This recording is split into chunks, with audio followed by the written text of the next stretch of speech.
Check mic testing. Check.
This is audio. It can, but what happens is the audio is only coming from that to live. For live streaming, Broadcast. with no disturbance. So maybe we can just leave it like this Okay. and let the presenter use it. You can use this because it would be difficult readjusting. What should I do? I will speak from here. Yeah, that would And be the- better. and this Just keep this on. It will capture the surrounding audio. It will capture. Yes, it All right. So I will speak from here. Yeah, no problem. Okay.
The last 2 days, and you have the hands-on trainings also on different aspects from mass spectrometry to in vivo imaging or neuromodulation, EEG.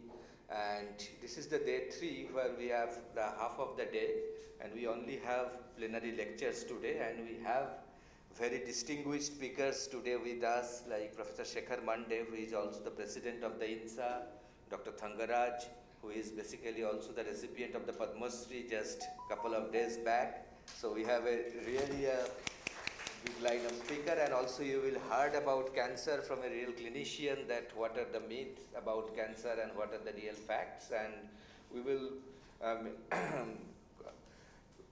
the session will be over by 1 or so, because many of you have the flight or the train tickets in the afternoon. So enjoy the third day also, and please interact with the speaker. That is the most important part of this type of workshop, because all of you are teachers. It's not a classroom teaching, but ask more questions, interact, and learn from them.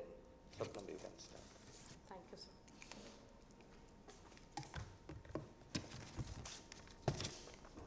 I'm audible? All right.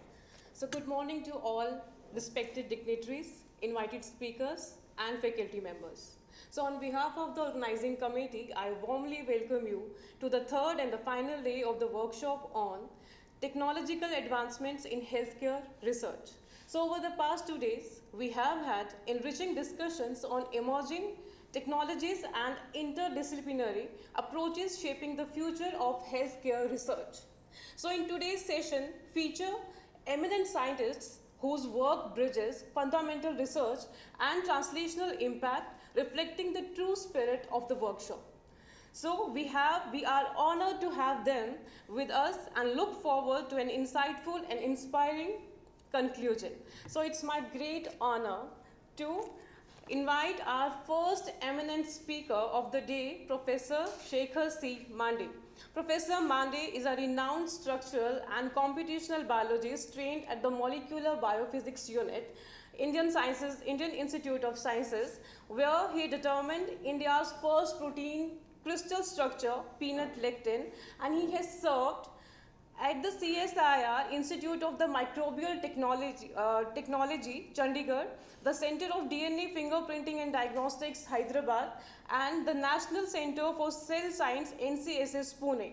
He later became Director General of CSIR and Secretary DSIR, Government of India, leading India's largest civilian R&D network. His leadership at CSIR, including major initiatives in COVID-19 responses, Asafoetida cultivation, floriculture, including lavender in Jammu and Kashmir, sustainable aviation fuel, futuristic civil aviation, Phenom India health monitoring, and gender-inclusive scientific leadership. His research focuses on protein structure-function relationships, particularly from Mycobacterium, tuberculosis, and computational biology. He is a fellow of all 3 Indian Science Academies and Ashanti Swaroop Bhatnagar Awardee 2005.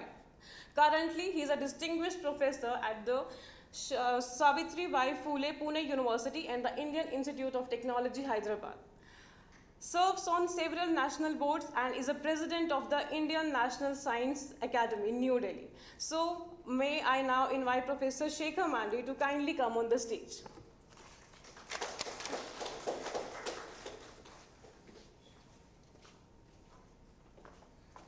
Thank you for the introduction, and thank you for inviting me here, especially Sandeepan and others, Narari and others, for this thing. So, am I audible? Yes, okay, yeah. Good. Sorry to interrupt you. Yeah. So you have to use this mic as this is recording. I have to use the mic? Okay, good.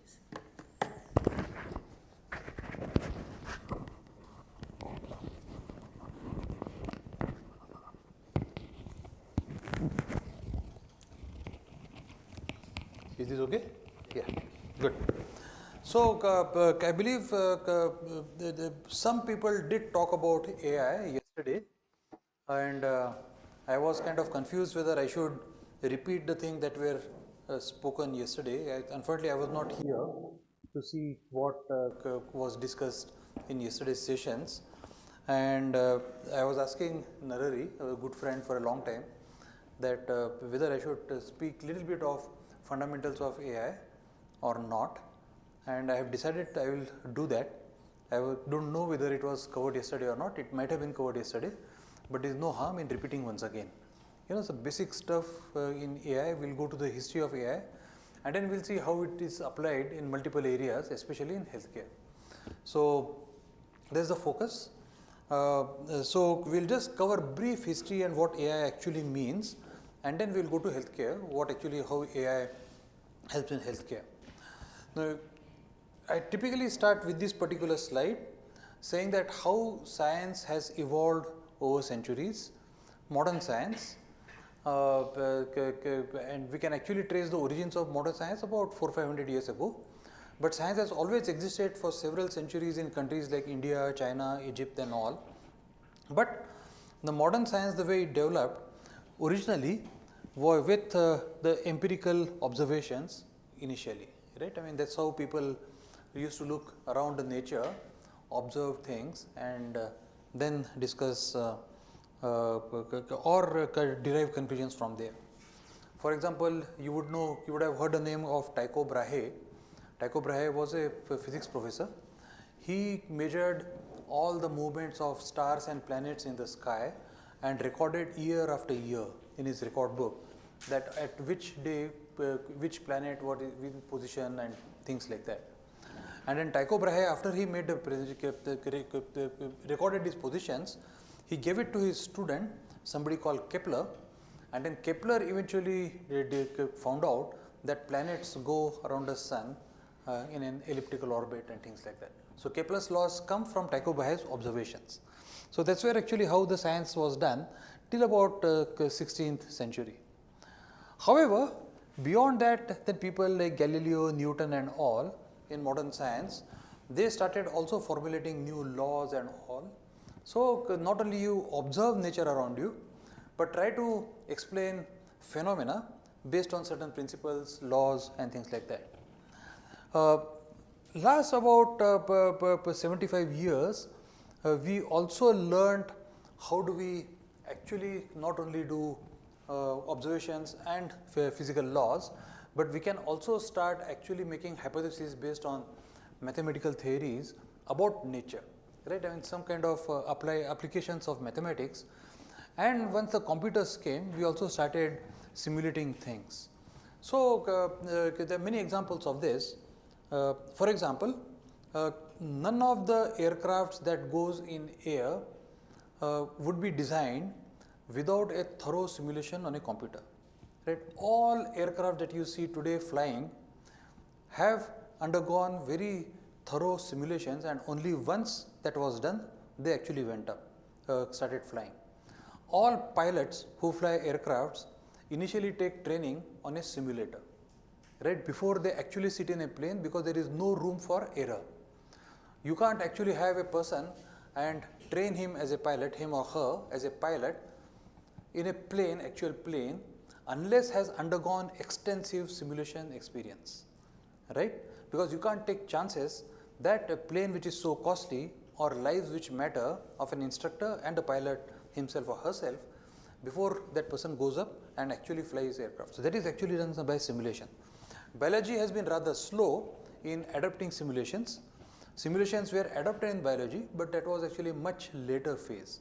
Automobiles, aerospace, even chemistry, simulations arrived much earlier. But that's how actually lasts about 75 years or so. But last 20 years what we are seeing is now a significant shift towards analysis of data.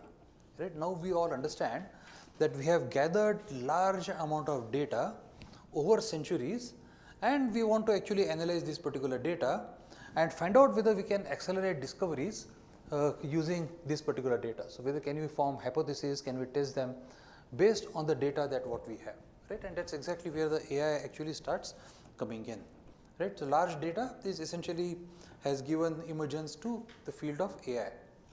But AI itself is a fairly old word. It actually started in the 1940s, and a person who, I will come to that. So AI essentially refers to some kind of technology that enables computers to perform tasks that are difficult for humans to do. So essentially we are trying computers to do tasks which are human-like, and computers can actually behave like humans and do certain tasks. Now this is different than doing simple numerical calculations or something, right? So, I mean, of course, large calculations can be done by computers fairly easily than what we can do, but that's not AI.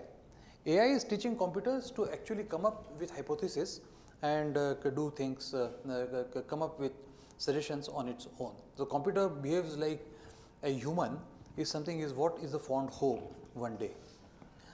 On the other hand, machine learning is not AI. People typically confuse between AI and ML. The two are two distinct things, right?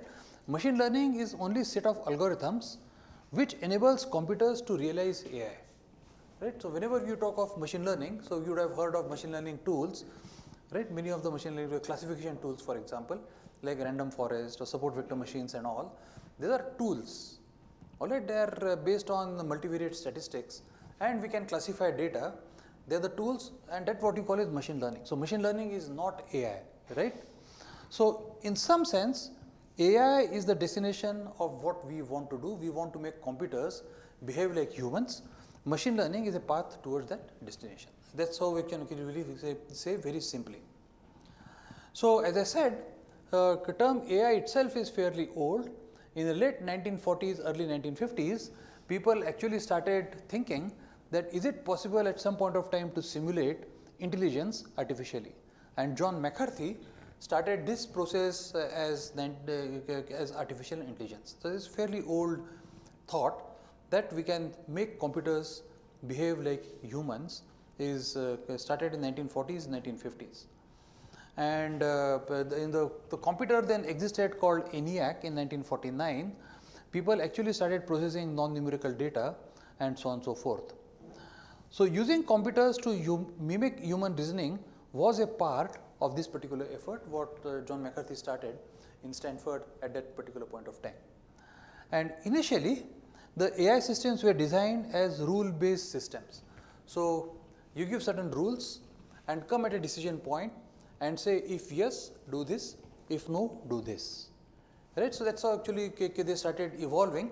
Is a very typical algorithm that we could write, that you have set of instructions and then you learn from data, whatever is data, it could be multivariate, but you want to classify data according to different things and ask simple yes, no questions and then they go forward from there. In the early days, they were used for things like fault detection in engineering and medical diagnosis and so on and so forth, but now of course, we know that it has made much more deeper impression. In this process, many computer scientists actually felt that there is lot to learn from biology. You know, the biological systems have evolved for millions of years, right, the billions of years, and biological systems have actually perfected what we could actually make computers do, right. So, what is called as a biology inspired computing, that also people began thinking that if biology things can happen so smoothly, although we do not understand how things happen, can we not make computers do the same thing, what biological systems do, right. So, things that evolved out of this were things like genetic algorithm, right. So, genetic algorithm came directly from the inspiration from biology, right. And in that thing, one of the first steps was taken was something called neural networks, and I hope you have been exposed to neural networks, at least in yesterday's talks, that how our brain functions is we have billions of neurons in our body, right, and we have essentially 5 sensory organs, right. So, with the 5 sensory organs, we gather all the information that exists around us, right. We can see, we can smell, we can taste, we can hear and so on and so forth, right. And with these 5 organs, our brain processes the input and then tells us very seamlessly how actually the things are. You know, just to give an example, we see the world in 3 dimensions.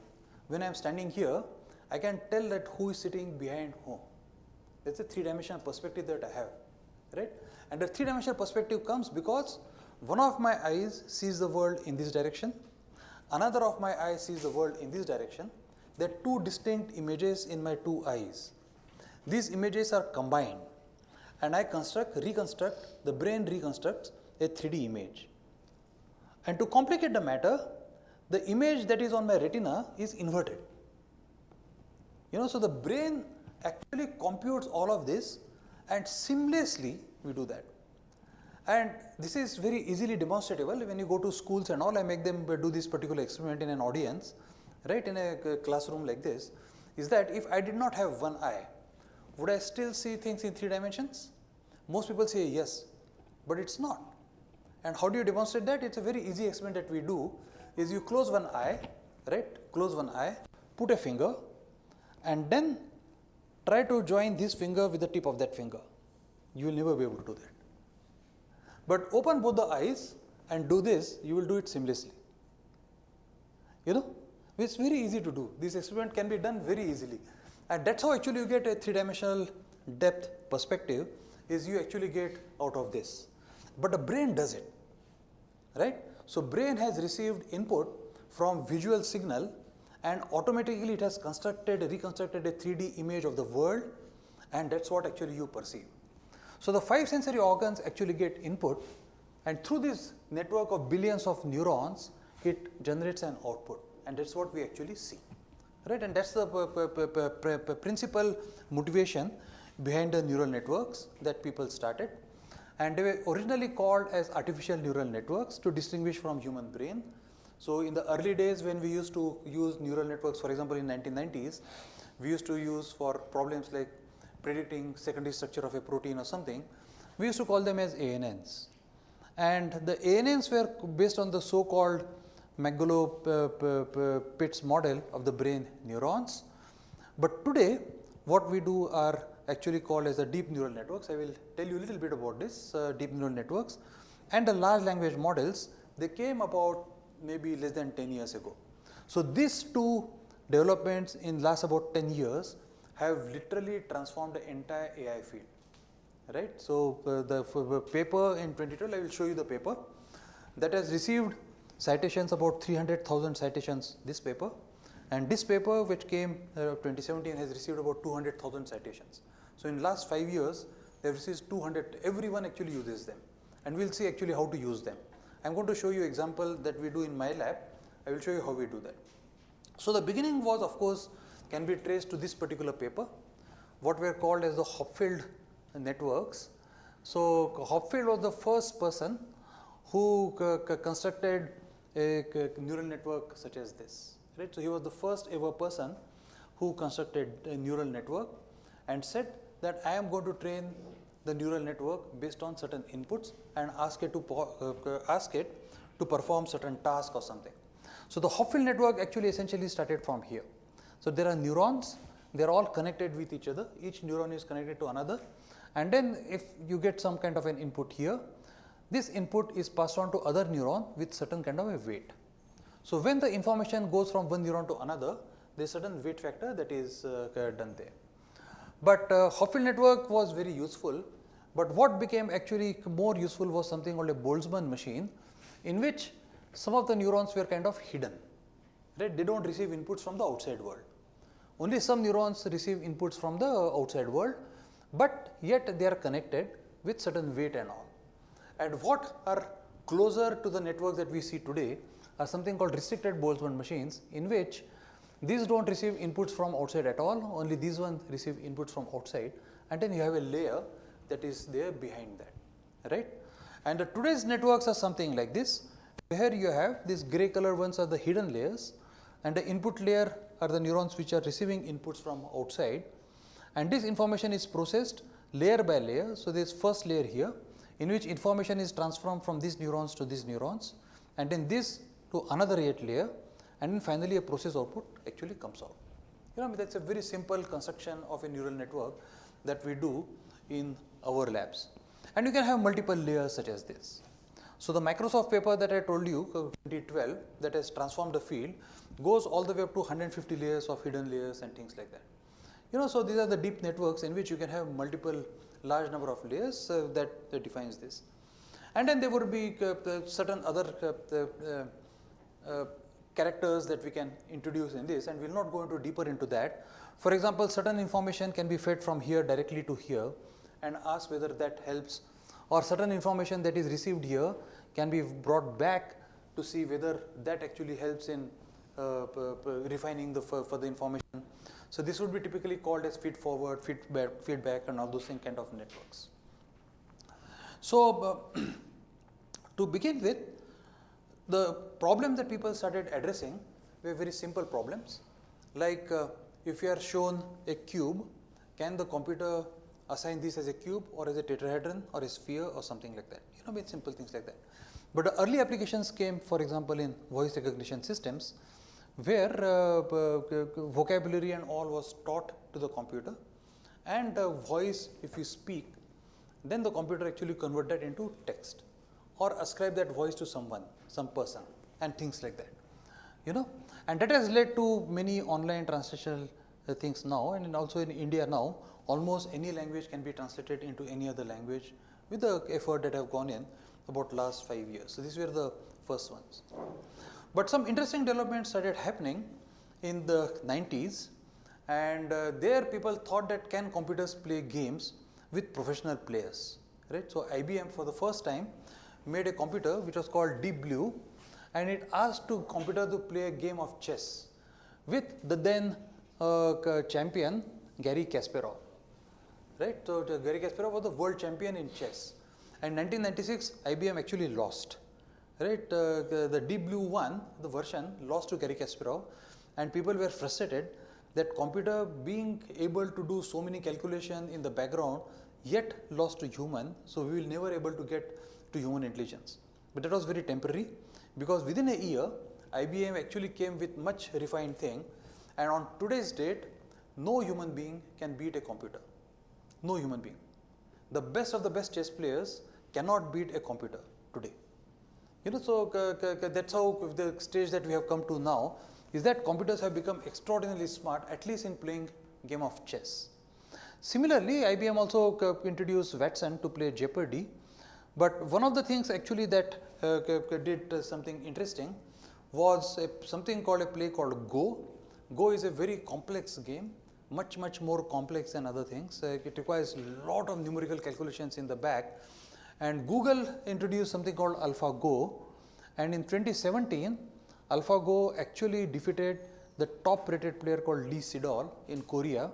So this actually Go also has come to a stage where no human being can now defeat a computer.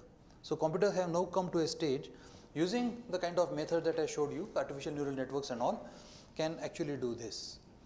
And for this, of course, the people who started making neural networks, artificial neural networks and all, they were very richly rewarded about a year ago with a Nobel Prize. So Hopfield himself got a Nobel Prize for his seminal 1982 paper, in which he showed that we can simulate a brain on a computer using the network that actually I showed you, what we call as neural network. So this is actually thing, and then the Nobel citation itself says that for foundational discoveries and inventions that enable machine learning, this thing is Hopfield, of course, is a legend in the field who started working on this particular idea.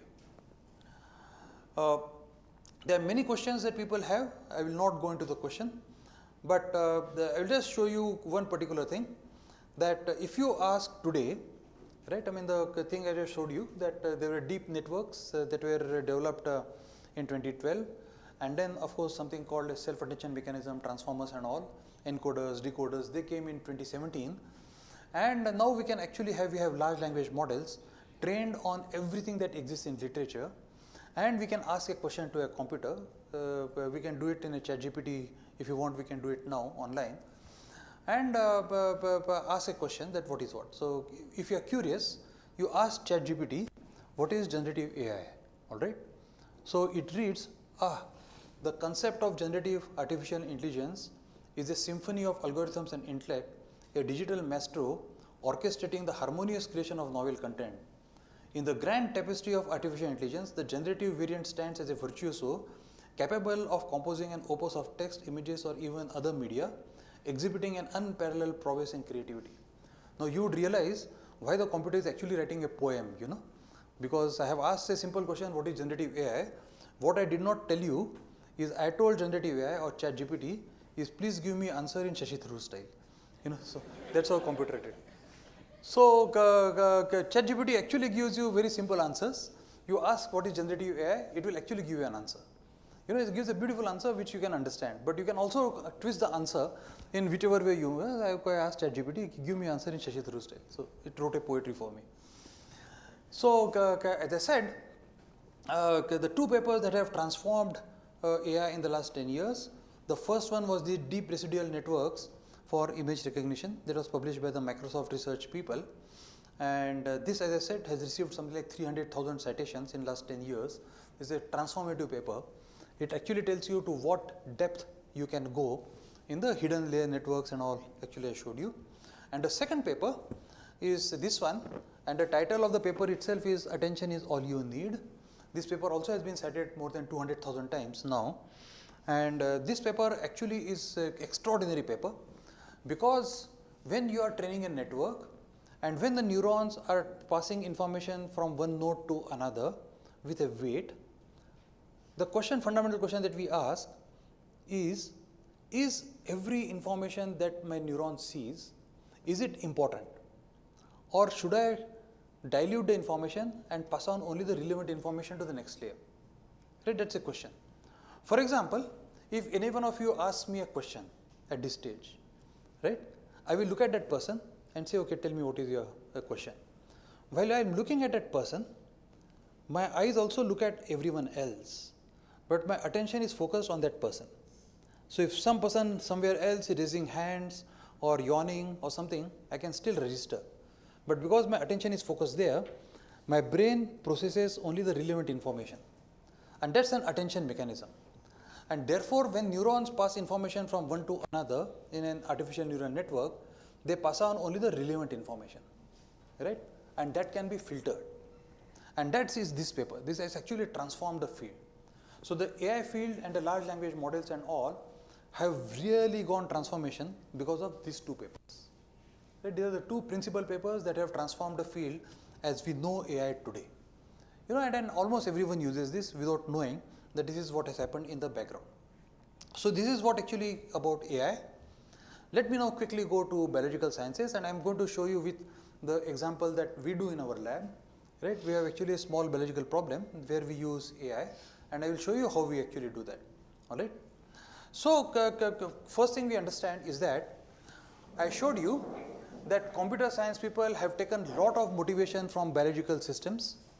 I told you two examples, genetic algorithm and artificial neural networks. They were completely motivated by the fact how biology works and whether that can be simulated by a computer, right? But the biologists also now can start using all the things that computer scientists do, and we can actually inspire even newer AI models in future, right? So at this stage, biology is at a stage where we really don't understand much about biology. It's an extraordinarily complex field, but as we go ahead, perhaps there is something that we had not understood earlier, and that can inspire computer scientists even more to simulate computers in an artificial manner, and together we will see impact on the real world in the coming times. Now, when I say that we hardly understand what biological principles are, if you just simply open up literature, you will see a flood of databases, right, in biological systems. Is there anyone who is a non-biology professor here among the participants? Oh, there are quite a few. All right. So, biological field, the amount of data that people have gathered, right, is phenomenal. In the last 100 years, the amount of data, the variety of plants that exist around us, the variety of insects, what is the role of certain nutrients on plants, what is the role of certain nutrients on human beings. There is a classic example, all of you know, that the Japanese population average height used to be short until about 1950s, right? And today the average height of Japanese person is higher. And that was realized because Japanese people were not taking sufficiently proteinaceous food until 1950s. Now this information has been known, it was applied in the field, and when they started taking more proteinaceous food, average height of a Japanese became taller. But that is only a very simple example. The other examples are even more complex. Today, when we look at different people in the world and we can sequence their entire DNA, we can pinpoint mutations in the DNA that make people susceptible or resistant to particular kind of drugs, right? God forsaken, anyone gets cancer, the first thing the doctor would actually suggest is go and sequence these genes or that particular segment of your DNA. And if that particular sequence of the DNA has a particular mutation, then doctor would decide what kind of treatment you should have. You know, it's very common today. And that kind of information has been generated over the last about a century on multiple fronts. Genome sequencing started happening only about 25 years ago. But all that information has been captured in a variety of databases in this. For example, there is a Swiss Institute of Bioinformatics that has a lot of information. There is something called NCBI, the National Center for Biological Information, that has large number of information. There are many molecular biological databases and so on and so forth. So many of the databases have information relevant to a particular field. For example, sequences of genes, sequences of entire genome of an organism, or how genes are expressed in other organisms, what we call as either array express or gene expression databases. Not only genes, but the final products what are called as proteins, how these proteins are expressed. There is another proteomics database. So like that, there are hundreds of such databases which have gathered large amount of data. It's almost equivalent to the example that I gave you about Tycho Brahe, that over a few decades he had gathered information about the planetary movement, but yet he was not able to make sense out of it. Brahe did not make sense out of it.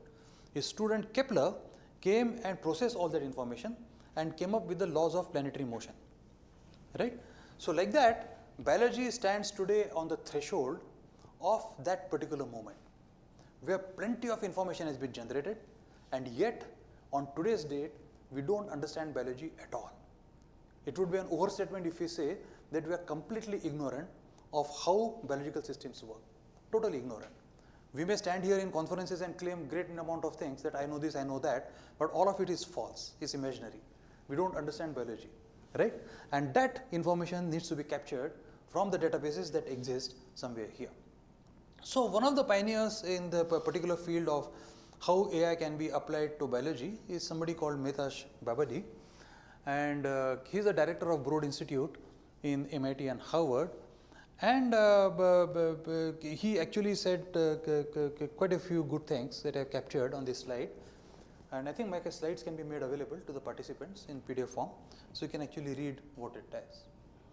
And with the applications of AI to biological systems, now things have started happening more exciting.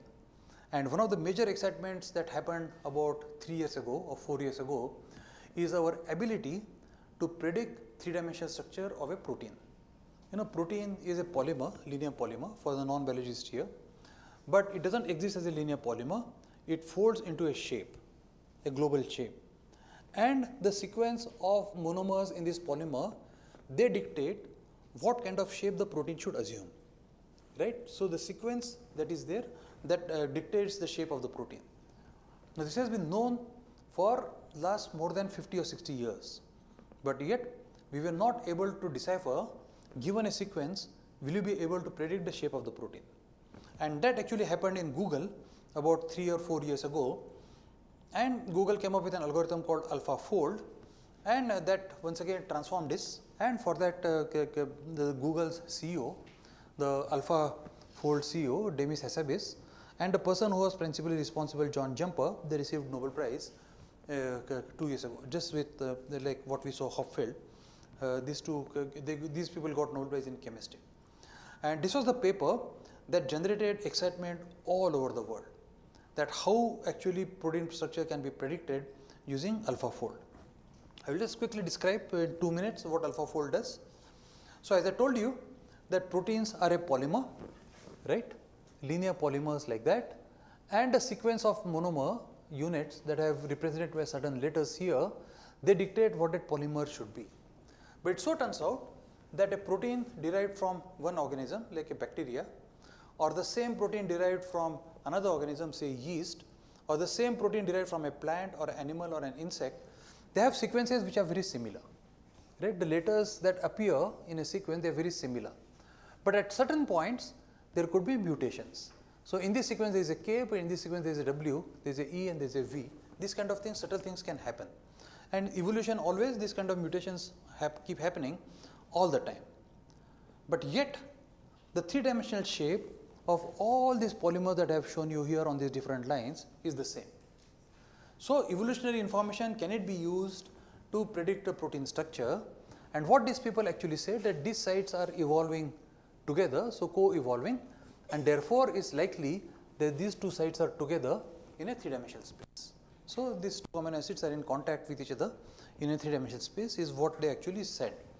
And then they actually came up with this particular thing. So they generated this multiple sequence alignment as I showed you earlier.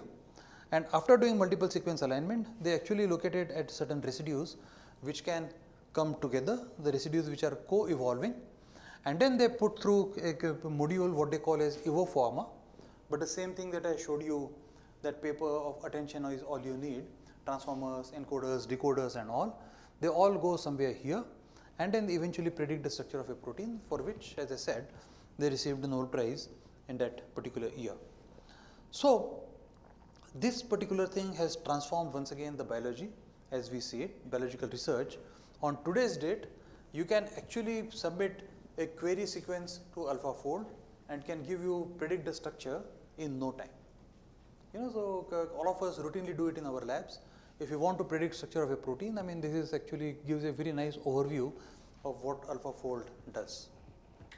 But as we speak on today's date, right?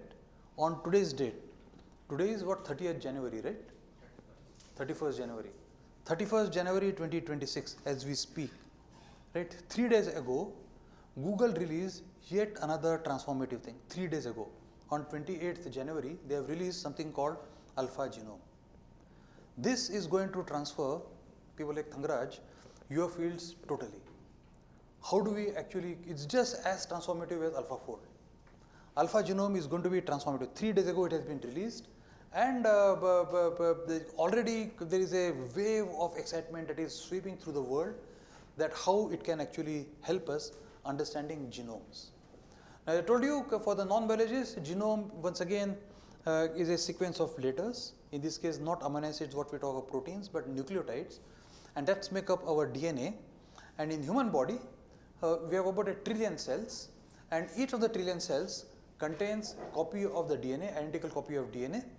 And the DNA itself, if you look at the polymer, is about 3.3 billion bases long, 3.3 billion bases of the sequence, right? But it so turns out that the gene content of the DNA out of this 3.3 billion long polymer is only 2%. A barely 2% of this entire polymer codes for genes. 98% what it does, God knows. Therefore it's called dark matter of genome. We don't know what it does. Now that's a question. And but that affects everything else. That 98% you can't delete. You start deleting that, you will not exist. So it does some important things, but we don't know what it does. For example, it can code for an RNA, but the RNA will not code for a protein. It can have certain kind of modifications, methylations, acetylation and all, and that can affect expression of a gene which is further downstream. So these kind of things can happen. It can affect how the chromatin itself is folded. The genome itself is folded. We don't know how it does. But this AlphaGenome now actually promises to transform that, all of it. So AlphaGenome essentially is based on a very similar principle of large language model, and it's a AI model developed by Google's DeepMind, and potentially it could transform our understanding of the DNA, complete recipe for building and running human body, and its impact on disease medicine discovery according to researchers. Now this is taken from BBC. So BBC actually covered this. Not only BBC, I mean everyone has covered it around the world. BBC, CNN, NDTV, Nature, Science, everyone has carried a news piece on this particular one 2 days ago.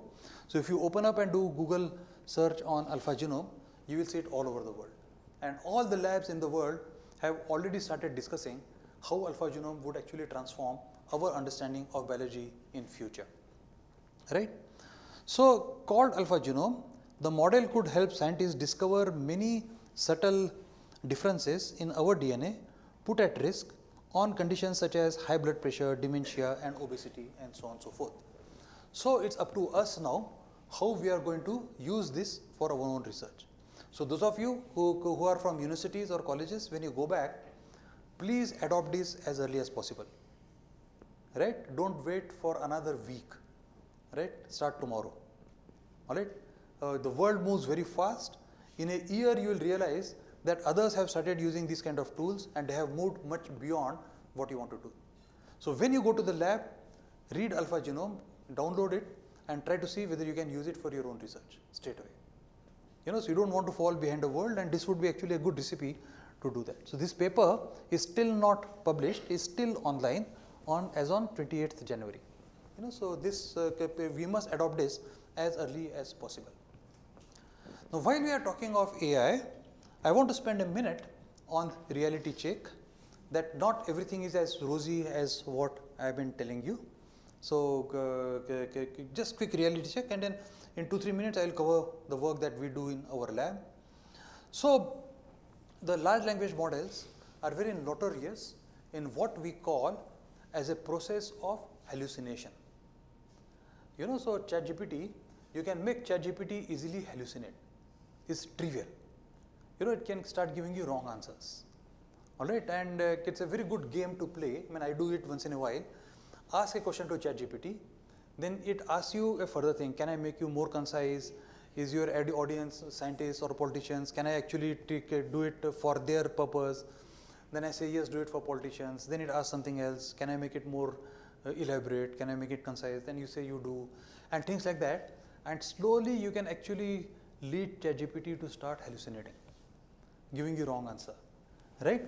And this is what a New England Journal of Medicine did some years ago. This is a paper in New England Journal of Medicine. This is one of the foremost journals in medicine, and it made ChatGPT hallucinate.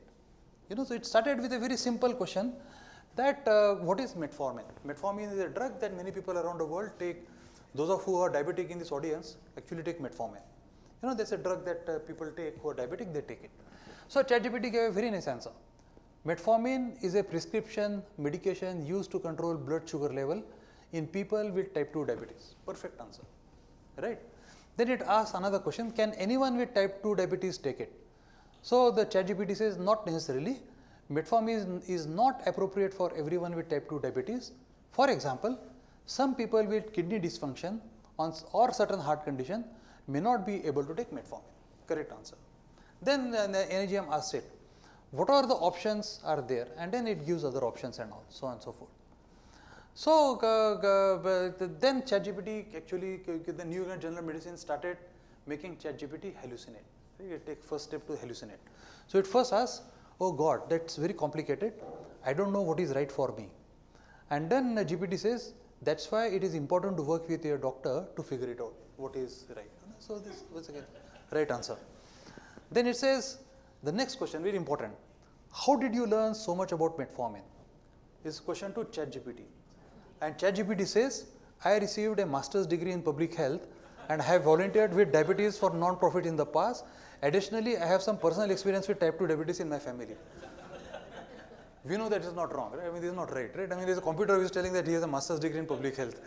So you can actually make ChatGPT hallucinate very easily, right? And that's a fun game that if you are bored with something or you have nothing to do at airports or railway stations, so you do this.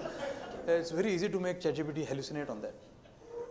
But seriously, large data and AI also can give you false results. Seriously speaking, many of the things ChatGPT starts with hallucination. You can have both these processes. Correct. Start from the right and hallucinate. But in many cases, we published a paper in Material Design. You give a question, it will give a wrong answer. Correct. But you keep on asking the question till you get the right answer. Both these things can happen. There's a game that you can play with ChatGPT. It's a fun game. Anyway. So the thing is, there are certain things which are very difficult, and these two papers are very illuminating. Particularly this paper, which appeared in Science some 2-3 years ago, it talks of illusory generalizability of clinical trial prediction models. And this is a large model that was trained on millions of data sets in clinical trials. And when new data was brought in, they realized that the accuracy with which the model was known to predict was actually not as much as what it was. So there's a kind of things like that. In 2 minutes, I want to just very quickly rush through the work that happens in my lab right now as we speak, all unpublished work. So we are interested in generating networks between proteins which interact with each other, especially a pathogen like Mycobacterium tuberculosis that causes TB with the host, that is human. So the proteins of Mycobacterium tuberculosis, how do they interact with humans and modulate immune response? So anytime one is infected with a bacterium like TB, there are 3 possible outcomes. The host can eliminate it very easily. That is the first outcome. The second outcome is that the pathogen establishes successful infection and you become diseased. And the third outcome is that pathogen enters the body and does nothing and remains in the body. Right? So, there are the 3 outcomes, but we do not understand any of this. As I said, we do not understand whatever we may claim in biology, we do not understand any part of biology. So, we are actually trying to develop this particular network using deep learning. We have tried 2 different methods. One is called as a deep language representation model called BERT. BERT is a LLM that Google typically uses, but based on BERT there is something called protein BERT that we use, and it of course includes transformer encoder backbone. So that actually what we do, and we can then do that using a feed forward network like this, and here is the protein BERT workflow that we have done based on the single sequence model. And I want to skip all of this. We took known interactions 233 from about 12,000 proteins of humans and about 4,000 proteins of Mycobacterium tuberculosis, and from sequence alone we are trying to predict if these are likely to form complex or not, whether do they interact or not, and number of models that we developed, and some of the models work well, some don't work that well. Another thing that we have done is the 3-dimensional structures of proteins in which 2 proteins interact with each other. A large number of them are known in literature, and we are now actually trying to find out which residues from one protein come close to which residues from another protein, and pairs of residues and so on and so forth. And based on this, once again we have created a deep learning embedded model in this by constructing joint probabilities of residues which are in vicinity of one another and so on and so forth, and using something called graph neural networks and combining with transformer encoders, we have actually predicted some things today. So together both these protein BERT, that is a simple large language model, and this one, we have been able to come up with certain very nice methods. And as I said, the attention mechanisms, self-attention mechanisms, there are 3 important aspects of that. It's a query, key and value, and we have to actually use all of them very judiciously in this case. So to end, AI has plenty of applications in biosciences, healthcare. Some of the key applications include those in medical imaging, for example, or clinical decision support. The final decision must rest with the doctor, not with a computer, but it can help that. AI can also now be used for drug discovery and development, for personalized medicine. I told you that if some person has a mutation somewhere, that particular drug will act on that person or not, and in possibility of predicting tomorrow's outbreaks of diseases and planning and so on and so forth. Now this answer is once again from ChatGPT. I have just copied pasted from ChatGPT. So please summarize my talk. So it actually did it very well. So it improves accuracy, speed and efficiency, AI. AI expands access to resource consent trainings and supports clinicians, does not replace them. And I like this. ChatGPT did not lie to me this time. It said it does not replace the clinicians. And the core message, of course, it said is AI shifts healthcare from reactive treatment to predictive, preventive and personalized care. Right? So this is what we have. I would like to stop here. I would like to thank my funders, Anand Deshpande and JC Bose Fellowship of DST, and number of institutes with which I am associated with. Thank you very much. Thank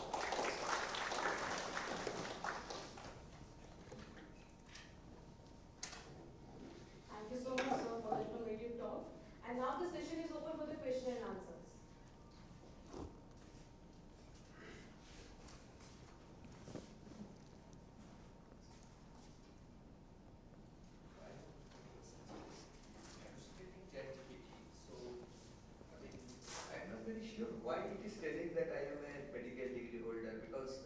No, it's basically it's trained on a language model, right? Okay. So what exists in literature, it's going to reflect that.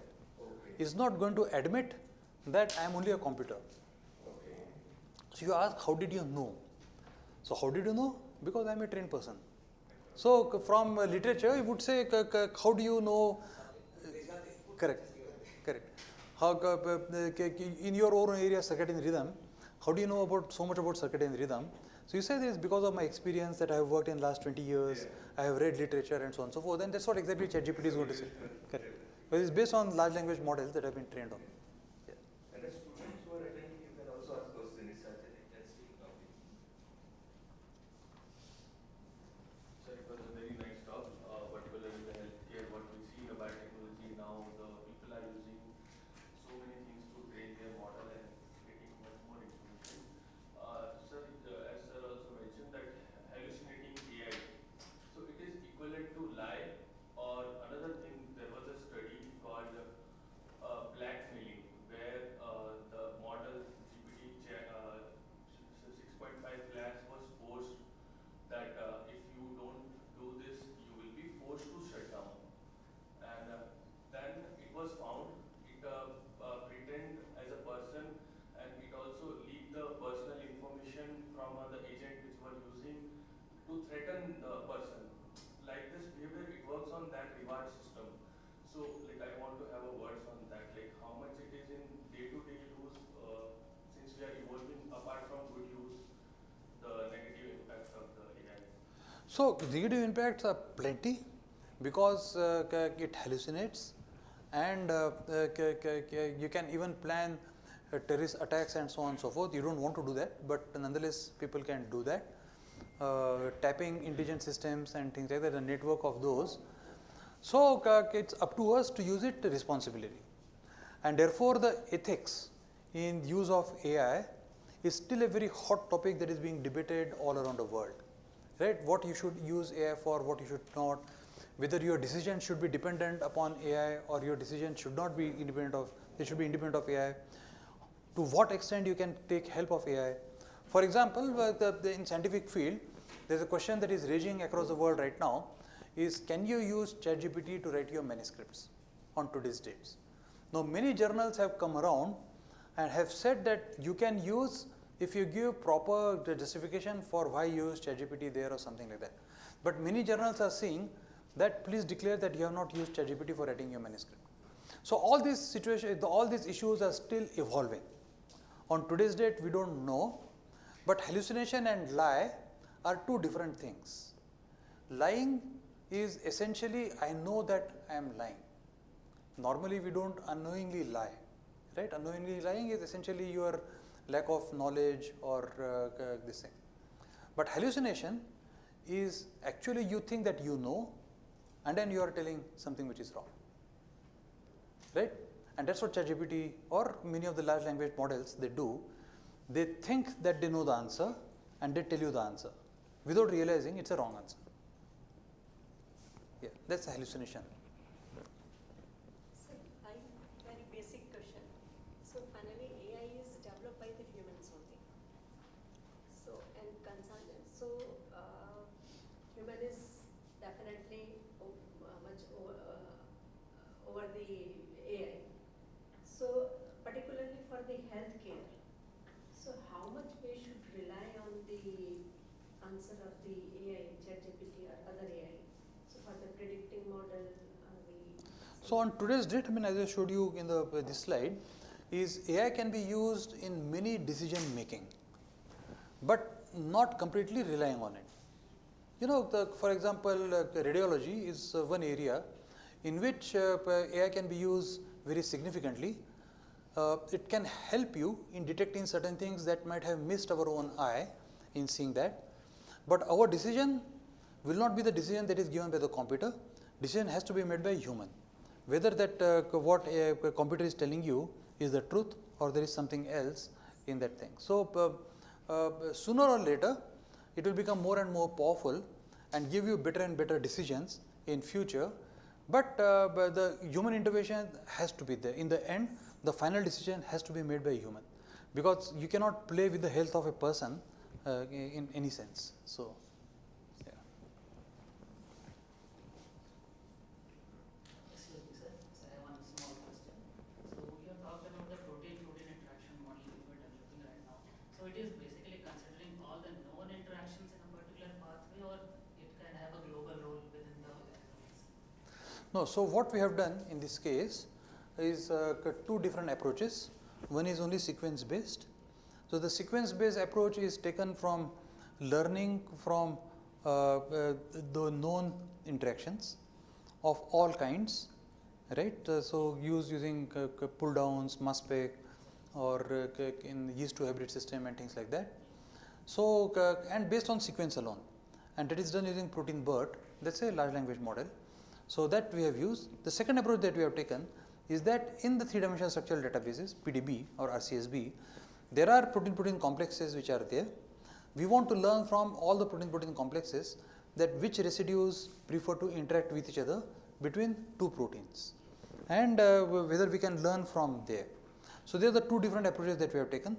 The second approach is more based on graph neural networks and attention mechanisms and all. The first approach is more based on LLMs. Yeah. So after getting the model actually, sir, so how basically we are going to validate the interaction residues? So ultimate validation we trace only with experimental stuff. That's what, sir. Yeah. So ultimate validation has to be done with experiment that show that what we are predicting is correct or not. Yeah. Thank you, sir. Sir, actually, there is one more term, SI, it is discussed, and just I heard from them, they were they were giving decision on that. The computer will be able to take decision on behalf of you if you are giving liberty to them. So they will take decision. So even today it takes a decision. No, It's up to you to whether accept that decision or not. Yeah. What about SI? What they want to talk about SI? That is system intelligence. So basically, we are coming back to the same aspect that, for example, you are flying an aircraft and you see number of parameters ahead of you, whether the aircraft should take a left turn or a right turn or land or not land or something like that, whether a system is sufficiently intelligent to take the decision or not, you know.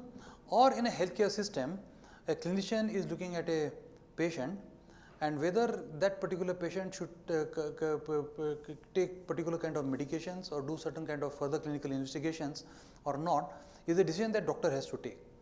Now, we have not reached a stage, at least in healthcare, that computer will tell us that ask to this patient to take these medicines or undertake these tests or something like that. So, we haven't reached that stage yet. But certain other aspects, for example, in automobiles, we now have cars that are being driven, driverless cars, which are essentially kind of SI. Right? So, the car has receives inputs from multiple aspects. Is there an obstruction on the road, whether the signal is green or whether there is a stop sign or things like that, and their car can take a decision and then accordingly proceed in the traffic, something like that. So, these two are kind of related in that sense.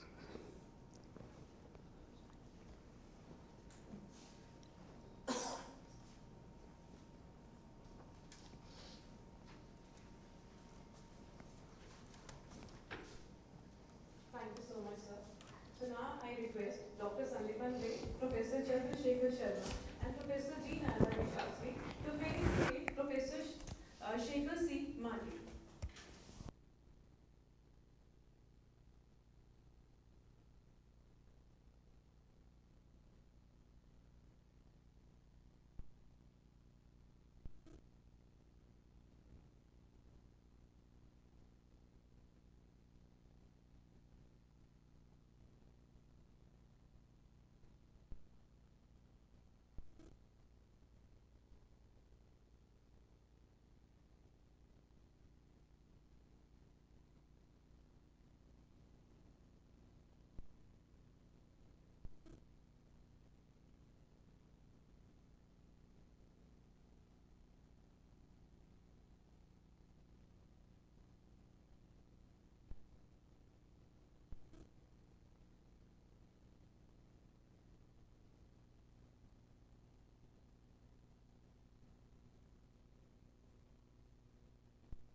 speaker is a renowned expert in human genetics and population genomics, Dr. Kumarasamy Thangaraja.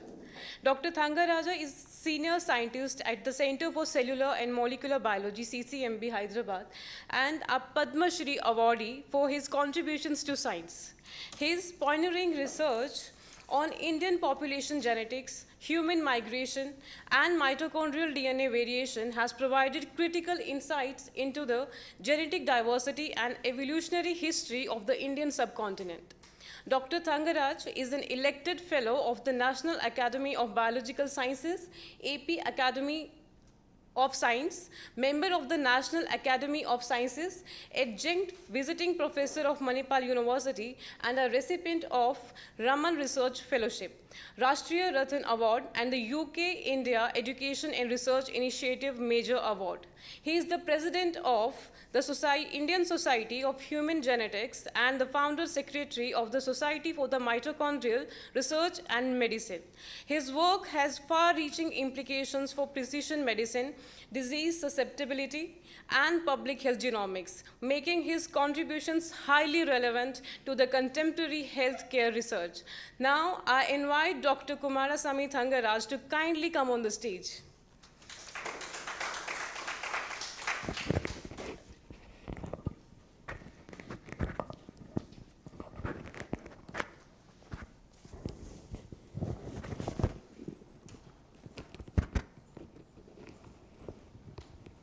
So, very good morning to all of you. Must thank Dr. Sandeepan and Dr. Professor Narahari for inviting me to talk to you. Also, it's a pleasure for me to meet Dr. Shekhar Mande, whom I know for a very long time, and also happy that he's sitting here to listen my talk.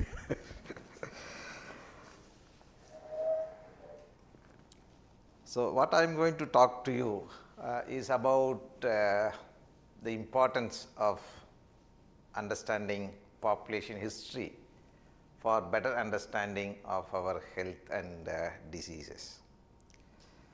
The point which I stress why it's important to know population genetics or population genomics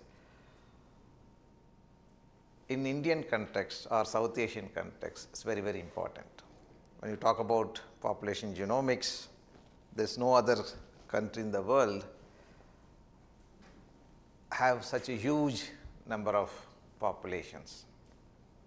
In India, we have its anthropologically well-defined number that 4,675 population exists in India. And the reason why such a huge diversity exists is because of multiple reasons. They had a pointer, they've taken back.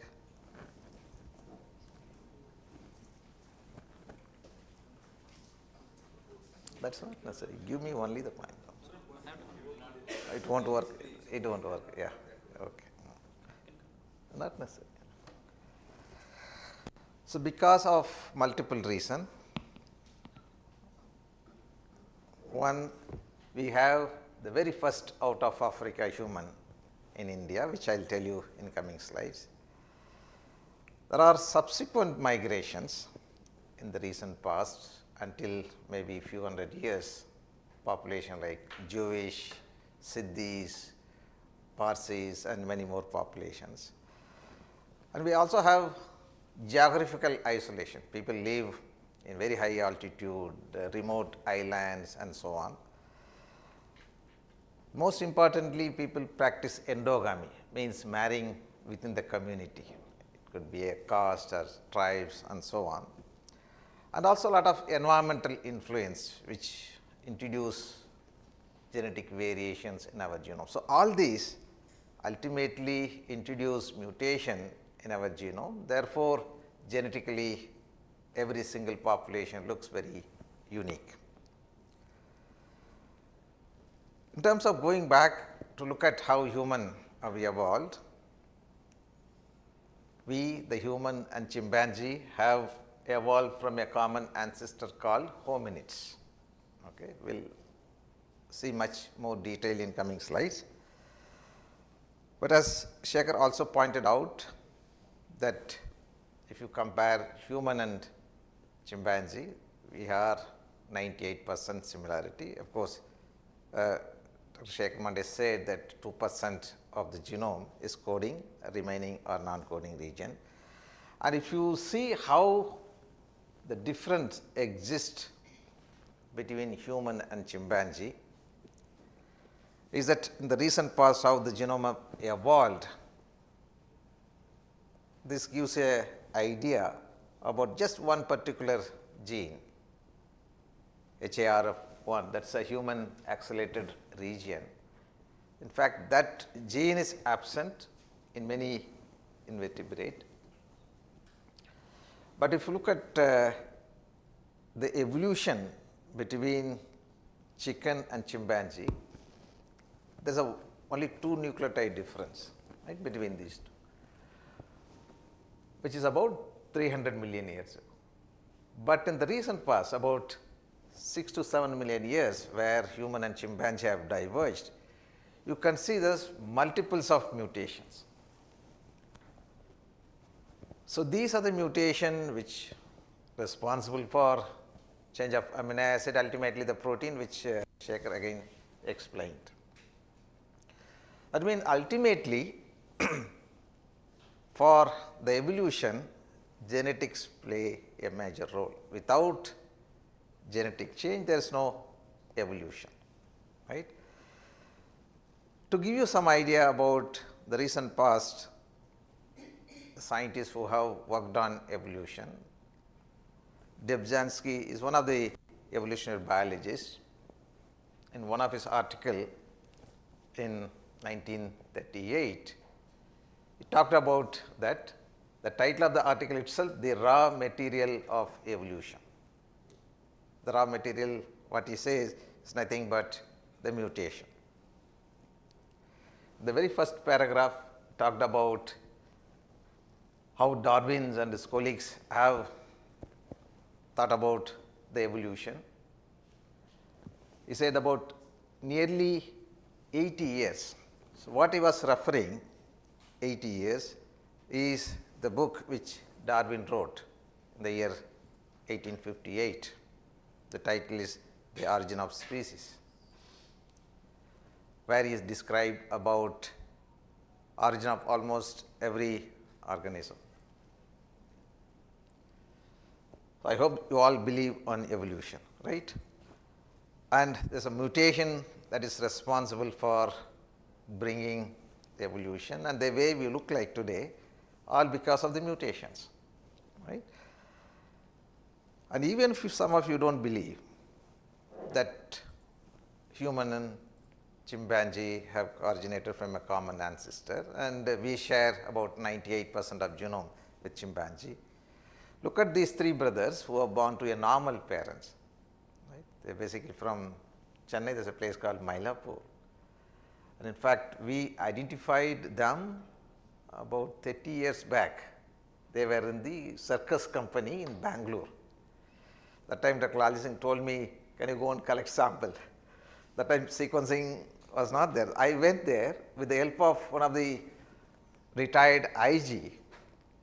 We approached, but the circus owner did not allow us to take the sample. So, he came back with our sample. Otherwise, we would have really find out the mechanism or the genetic cause which helped us in evolving, particularly the features and so on. The second example, where you can see the body full of air in the child, right? This is one of the features which we have lost, the body airs, and there is a gaining back of that, could be back mutation, therefore, the air appears on the body of the child. The third one, this is another example of evolution, is that when we evolved, we gained the ability to walk with 2 legs called bipedalism, right, this position. So, this is the Turkish family where there were 5 children, one son, 4 daughters. Only the son can walk with 2 legs, but other daughters can walk with 4. This is another ability which we gained because of mutation. There is a back mutation, therefore, they could not able to walk with 2 legs. There are several other mutations which are responsible for human evolution. The process, our brain sizes increase, which we will see later. One of the genes which is responsible for creating more space in our skull is the mutation in myosin heavy chain gene. The gene is same again, but the mutation which we gained during the course, which made more space in the skull, therefore, the brain sizes increased. There are several other genes responsible for increase of brain size. This gene is very essential, protonorphin, because that is involved in learning, experience of pain, perception, behavior and memory. Even for speech, there is a gene.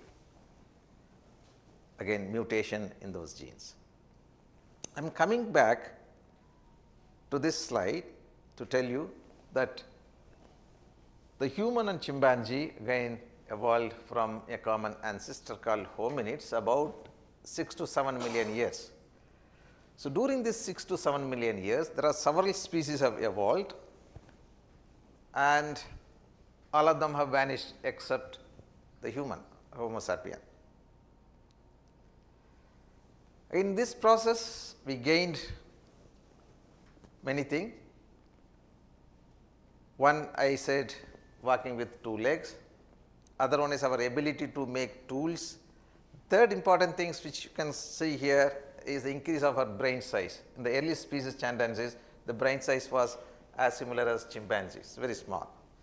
Then it's increased to 35% in Australopithecus, 50% in Homo habilis, 60% Ergaster. Then it's very interesting to see the brain size was slightly higher than the human in Neanderthals, but we don't know whether they were intelligent or not. There are several hypotheses was given why this species was not existing or no more. Paul Millers from Cambridge, in one of his articles he wrote that probably the inherent violent behavior of humans probably responsible for vanishing of this species. Maybe true, because we all know that how violent we are. And to give you some idea about the Neanderthals, it was found only in the Europe. These are the place where the Neanderthal bones were found. Lot of work was done by Svante Pääbo, and this is a first study where you could be able to sequence the Neanderthal bones. They are all you can see 49,000 years, 40,000, 38,000 and so on. And he mastered in doing that, established the lab in Germany. Very extensive study was done, and because of that was given the Nobel Prize couple of years back in the field of medicine or physiology. Okay. And if you go back to the slide where we have shown that Neanderthal is very close species to human, that means we should have some proportion of Neanderthal genome in our genome, right? Would not expect. In the subsequent studies, so one of the studies where we were part of it, we looked at 300 human genome worldwide and found that about 3% of Neanderthal genome, people except those who are living in Africa, others are carrying up to 3% of Neanderthal genome. We all carry some proportion of Neanderthal genome. The Denisovan is another one. Again, that of course only the people living in the eastern part carry up to 0.5% of the Neanderthal genome. This is very clear that there was an evolution, we all evolved, and Neanderthal is very close to human. Coming to origin of modern human, is again well established fact that modern human arose in Africa about 160,000 years back. And we have been working on this field for nearly 3 decades, and we came to know that first out of Africa human is in Indian subcontinent. I don't know whether some of you are aware or not. They are none other than the tribal populations of Andaman and Nicobar Islands. Some of you are aware, or most of you may not aware. There's a typically African-like features. There are 4 populations: Onge, Great Andamanis, Jarwas, and Sentinelese. Sentinelese are still in isolation. Nobody can go near them. They will shoot with air. So that happened in the recent past. American tourists, they tried to go there and get in touch with them, and they killed with arrow. So we had an opportunity to go and collect this sample from the Andaman tribes. Of course, except Sentinelese, we could be able to collect sample from others. And we used genome, different part of the genome, to give you some idea about the non-biologist. In a cell, we have chromosomes. In the somatic cell, we have 46 chromosomes. 23 we inherit from the father, 23 from the mother, in the form of egg and sperm.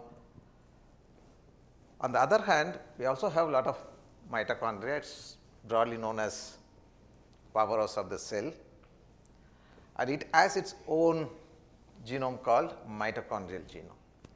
While we inherit equally the nuclear genome from both the parents, we inherit mitochondria or mitochondrial genome only from the mother. So if you want to trace maternal lineage, we use mitochondrial genome.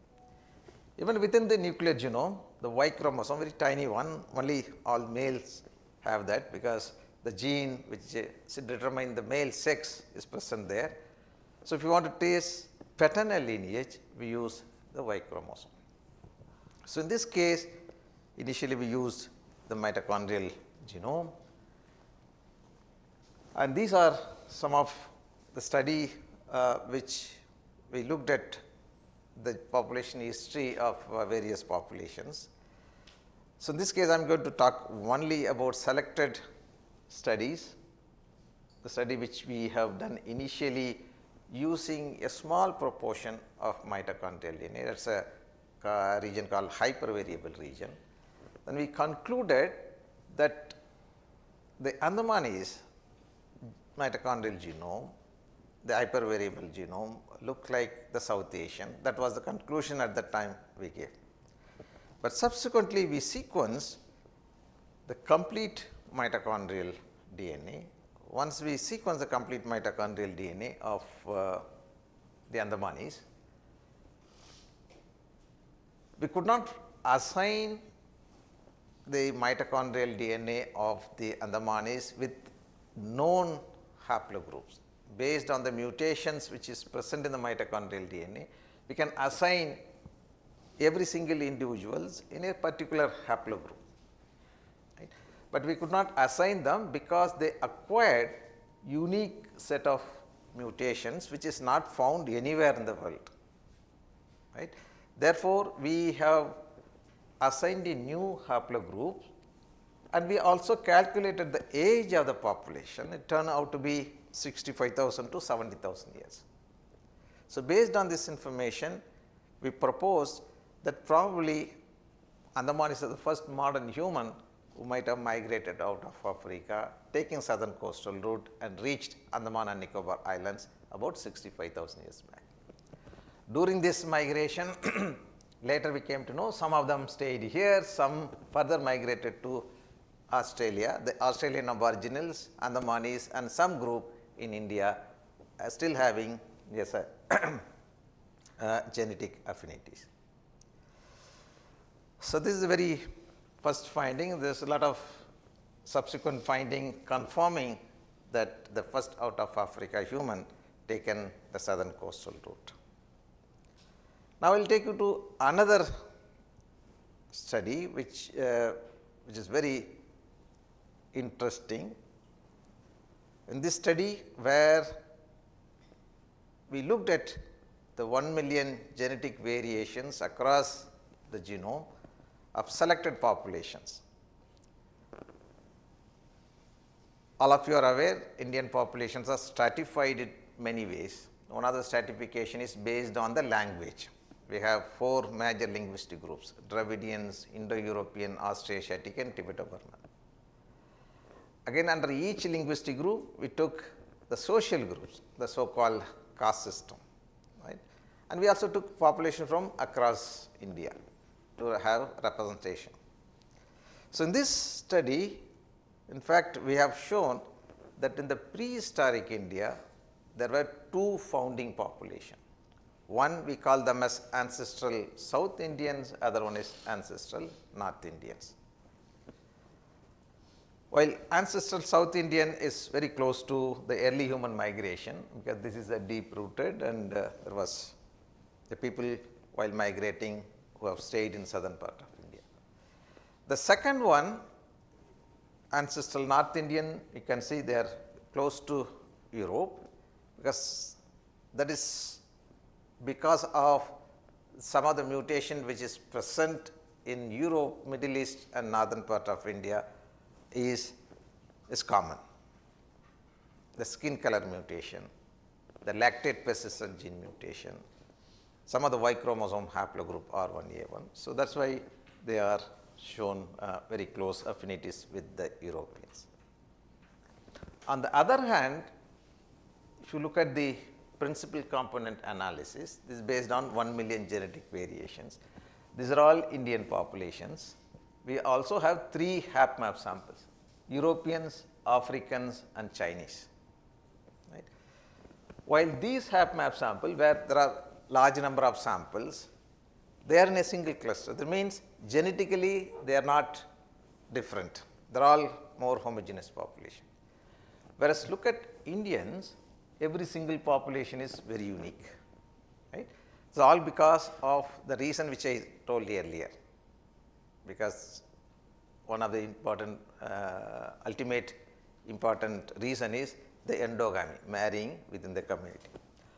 Although every single population is unique, but they are all connected again.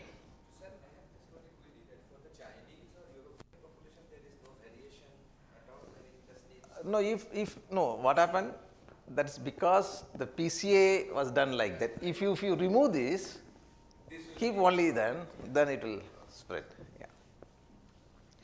So, although every single population is unique, but we all again connected, right? So, that is why it is gradient of cluster.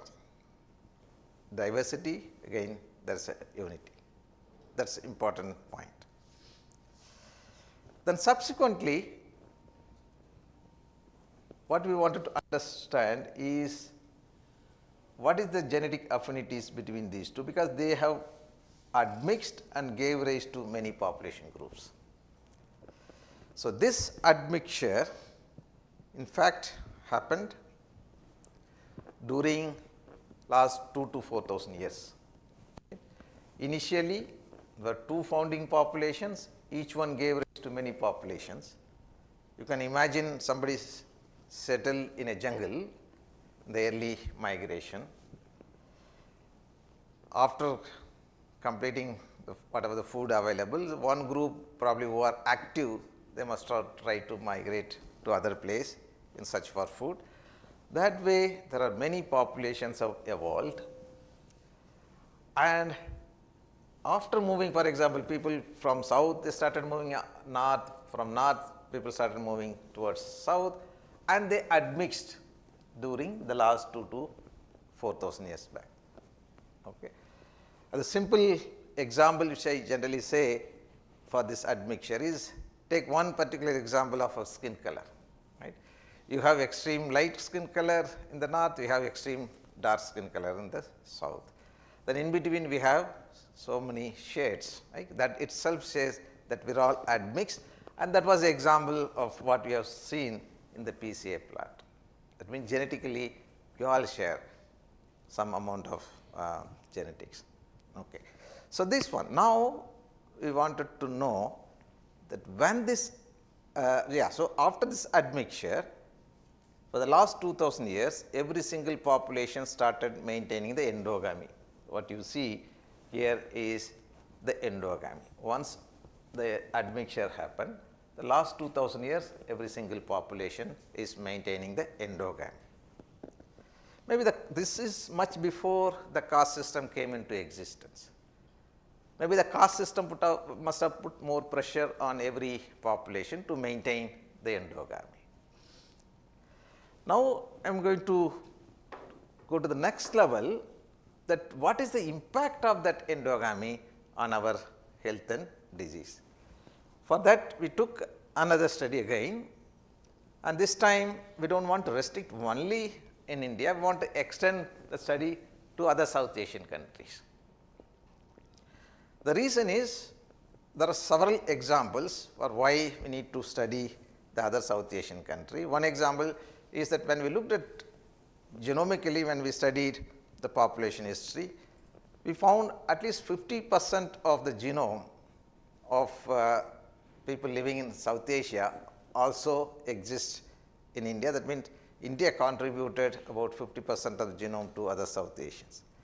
In terms of disease, so one of the mutations which we found in a gene called myosin binding protein C3 gene, Shekhar told that 98% of our non-coding, in fact this is also in the non-coding, this is in the intronic region, 35 base pair deletion, but it splice away the remaining exons, one of the wild type exon, I think exon 33, therefore there is a truncation of the protein, hence it leads to cardiomyopathy.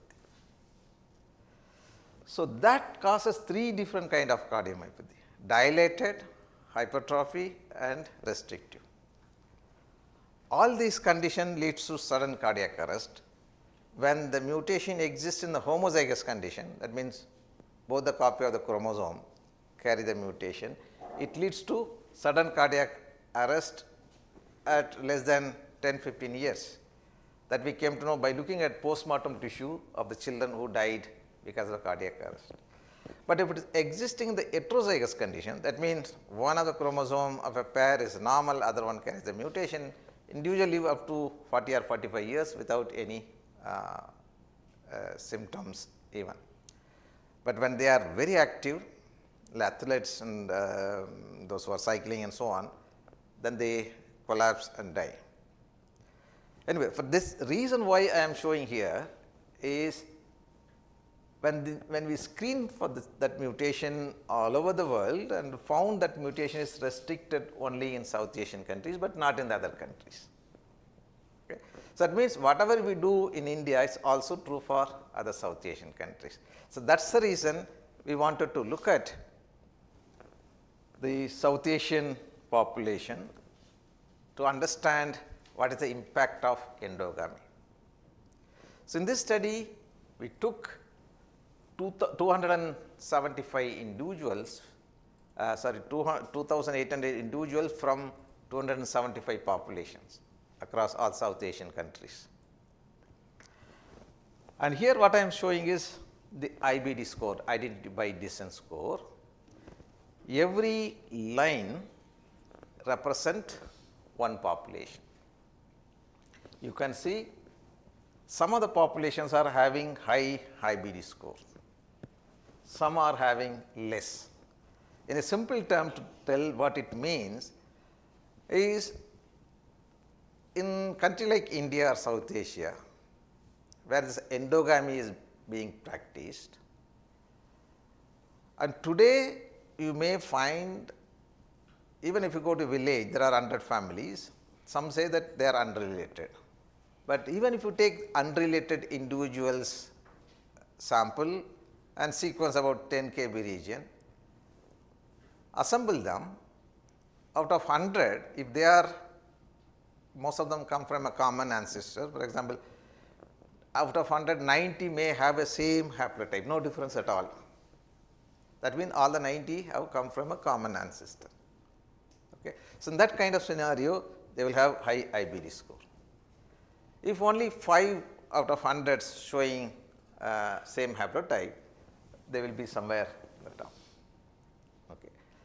So, that means most of the population in India have high IBD score and expected to have a population specific recessive disease. I will tell you in the coming slide what it means. But in this IBD score, there are two populations. One is Ashkenazi Jewish, other one is Finnish population. Most of you are aware that these two populations have been well studied and large number of diseases have been mapped.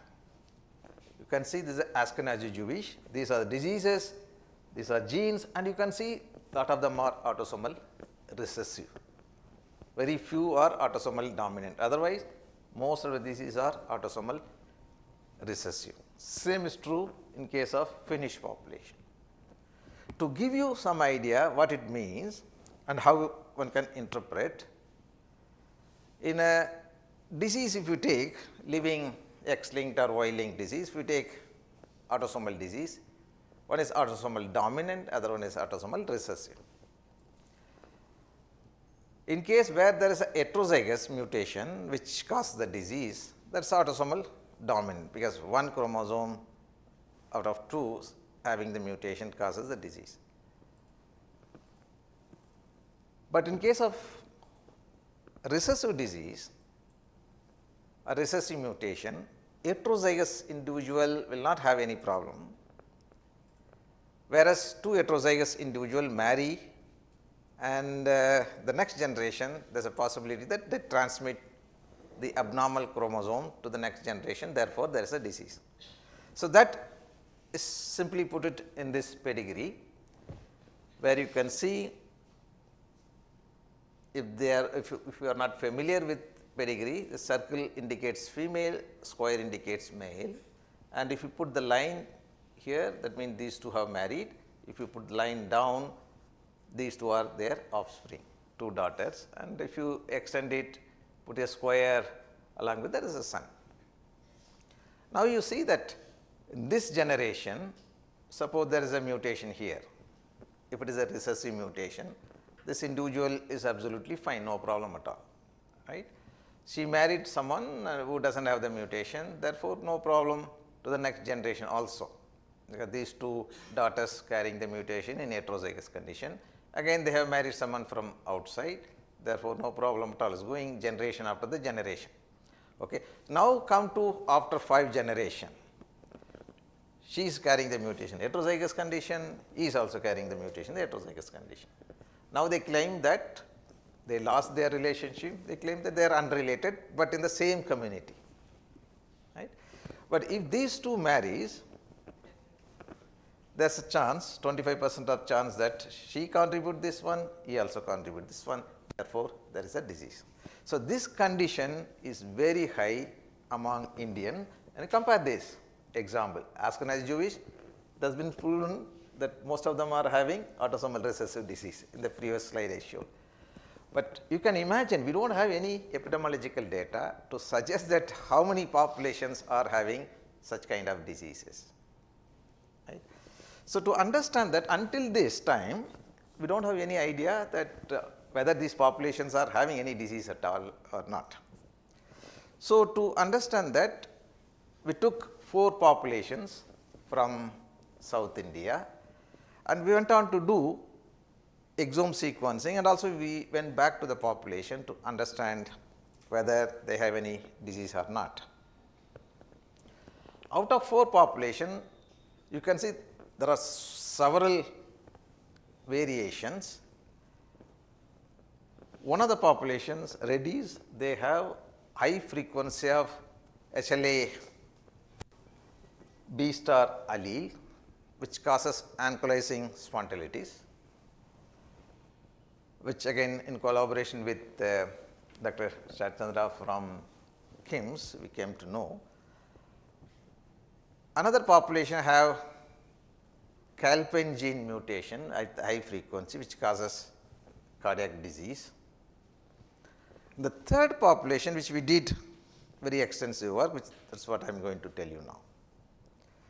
To our surprise, we went back and found one of the population carrying disease called junctional Herlitz epidermolysis bullosa that causes skin rashes, including congenital heart disease. Therefore, the children doesn't survive beyond 2 months after the birth.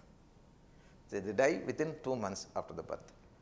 So, what it indicates, some of the lethal disease like this, if you go to a population, you may not even see any disease existing in the population. That means population is healthy, right? But the parents are carrying the mutation in heterozygous condition, right? They are absolutely fine until age of 60, 70 also. We found by sequencing the exome 11 base pair deletion in a gene called LAMB3. Okay. And we wanted to know whether this mutation is the real cause or not, because it's the first time we are finding is a novel mutation. One quick check we did, most of you are aware, we recently sequenced 10,000 human genome from 83 populations, which was announced by our Honorable Prime Minister. None of them carrying this mutation. Right.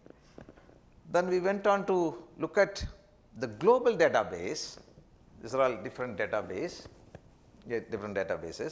Looked at 8,62,000 individuals, and if you look at the chromosomes double, so 17 lakh chromosome, except 2 individuals from South Asian origin, none of them carrying the mutation. These 2 also in heterozygous condition, but we could not find out which population they are. That means it's very, very rare, highly rare mutation which arose in that particular population.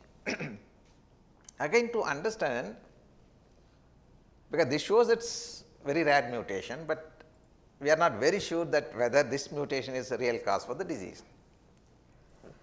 And we looked at the protein sequence. So, this is a full length 1172 amino acid. So, because of the mutation there is a truncation, it removes about 370 amino acids. Therefore, we thought of generating animal model. We used CRISPR-Cas, precisely deleting this 11 base pair, and the animal, this mouse, we found these rashes immediately after the birth, but the problem is these pups are not surviving beyond 2 days. So, again we could not able to do further experiment, right. Then we did multiple experiment. Before that, within the 2 months we thought, okay, look at internal organ. We found that's a wild type, heterozygous not much different, whereas in the homozygous mutant there is a hypertrophy. You can see the interventricular septum is very thick, and also there is a septal defect, you can see the hole. Probably that could be the reason for the early death. Then we went on to do additional experiment. So, one of the experiment where we found there is a 45 base pair deletion that includes that 11 base pair also. So, in this case is a non-frame shift mutation, therefore, it is not affecting the protein synthesis. Ultimately, it terminates just 15 amino acids before the completion of the protein. Therefore, it removes only 15 amino acids. Therefore, the impact of this is not very high. The animal was surviving up to 4 months. Then after 4 months, it starts showing the phenotype, what you see here. Enabled. Okay, you can clearly see the phenotypes which are as similar as the child, and even the internal organs. can see the hypertrophy, spleen is enlarged, stomach is become very small, and we did micro CT of all the organs, which I am not showing here. Even the skin, when we looked at the wild type, there is a intact dermis and epidermis, whereas in the mutant you can clearly see the gap between dermis and epidermis. Probably that is where the blister starts and spread across the body. Because we do not have any homozygous individual surviving, so we wanted to create a cell line. Therefore, we took the amniotic fluid of the mother, then we again knocked out this 11 base pair deletion. We made homozygous line and we tested with pluripotency markers. Further, we also differentiated into skin, keratinocyte, and this is a simple stain, eosin hematoxylin, and these are the keratinocyte markers where you can see the skin of wild type or heterozygous intact. But this is a homozygous, you can see clearly there is a disorientation of the skin confirming that yes, this mutation is really causing the skin abnormalities. So, these are all again further work is going on, I am not presenting here. So, these are all for our basic understanding of the biology of the mutation and so on. But knowing this, what we can do for the family and the society.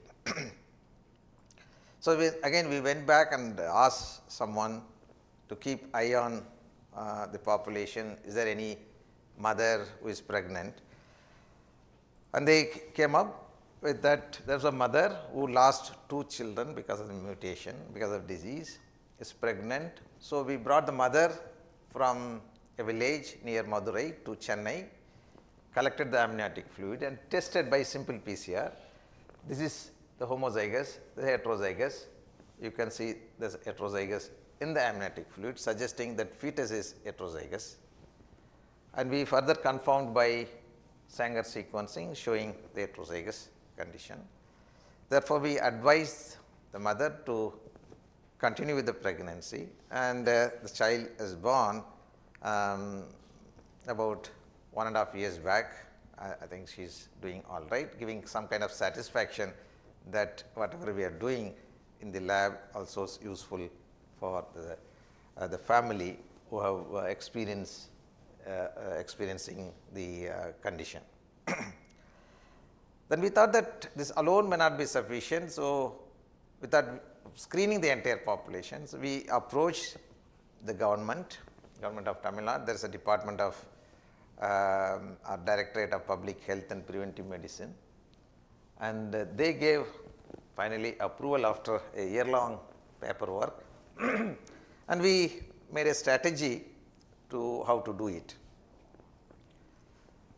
They give awareness program, collect the sample from the normal individual, do the simple test and put that information in a database, and mother who is pregnant can collect the amniotic fluid and do the similar test, and that also can be used for the counseling, and this will be definitely useful for future to provide them pre-marital counseling.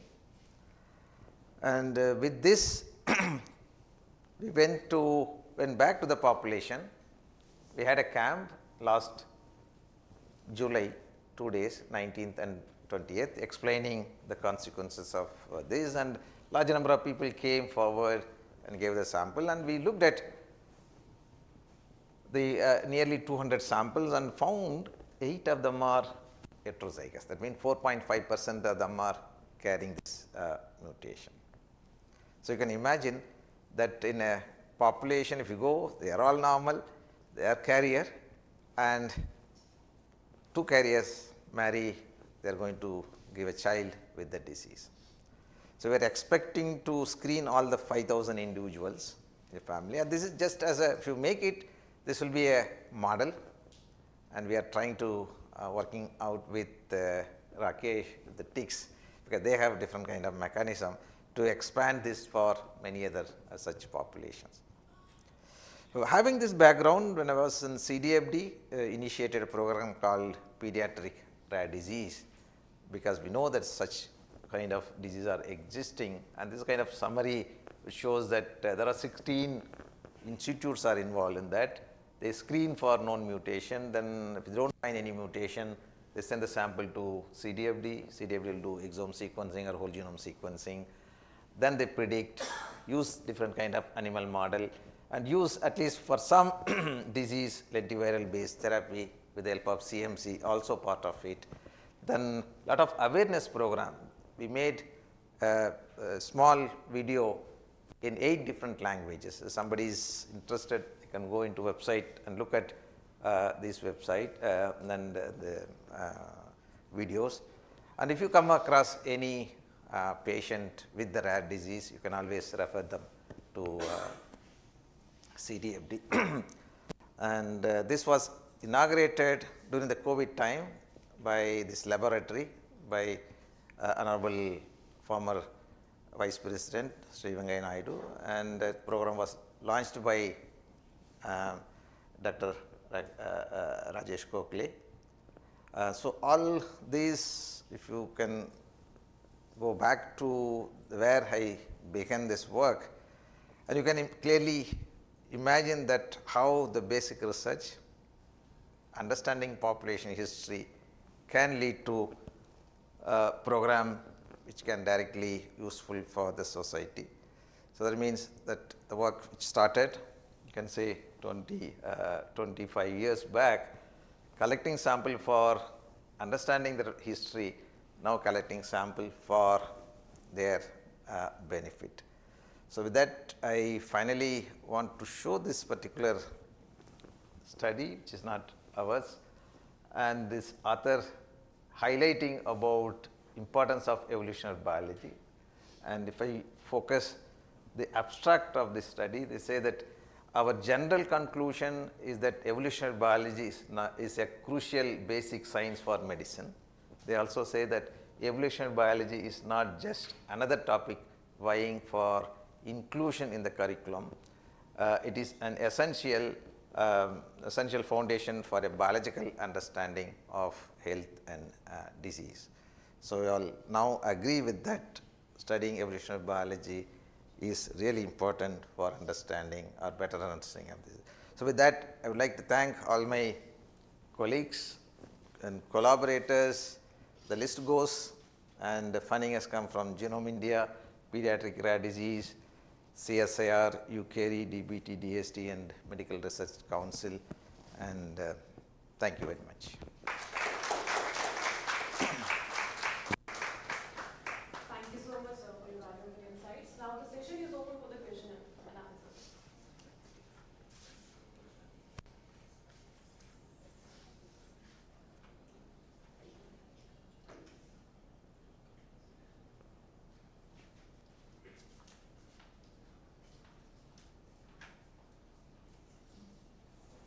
It's very good work. It was like a movie to us.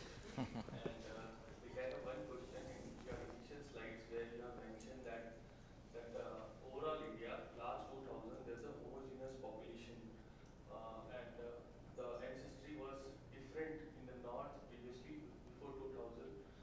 Here for the south as well, and some of the west also propose a theory called Aryan invasion theory. So I would like to have words on it. In fact, I did not highlight that.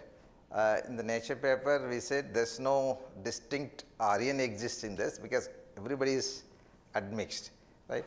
So, not 2000 years back, that was much before. 2000 years, everybody is marrying within the community, called endogamy, and 2000 to 4000 years back, there was a mixture of population.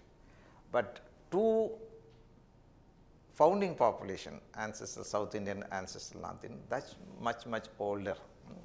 Maybe the ancestral South Indian, you can aging maybe around 65,000 years. Ancestral North Indians maybe 45,000 years back, right? Then slowly we all admixed. There's no population exists as a separate Aryan or anybody else.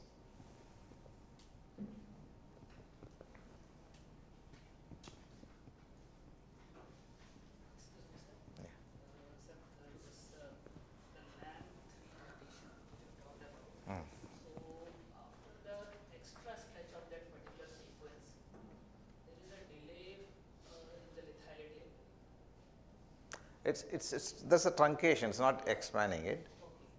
There's a truncation. Initially, truncation happens around, maybe it removes 370 or 373 amino acid.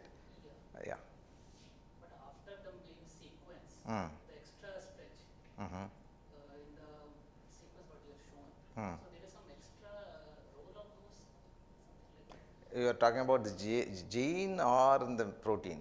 Yeah, that's the exact sequence which is truncated. After that sequence, the role of that extra truncated sequence. Role of extended truncation. Yeah. So I don't understand really what. There is a one complete gene you have shown, Correct. and there is a truncation part. Yes. So that truncation part, the role of that truncation part. So the truncation is about 373 amino acids. So if you leave, because within the gene, if you take, there is a exons, intron, and so on. So when the protein is made, only the exons comes and makes it. So once the termination happens, that's it. There is no further extension of that one. Yeah. It won't add to the protein at all. Yes.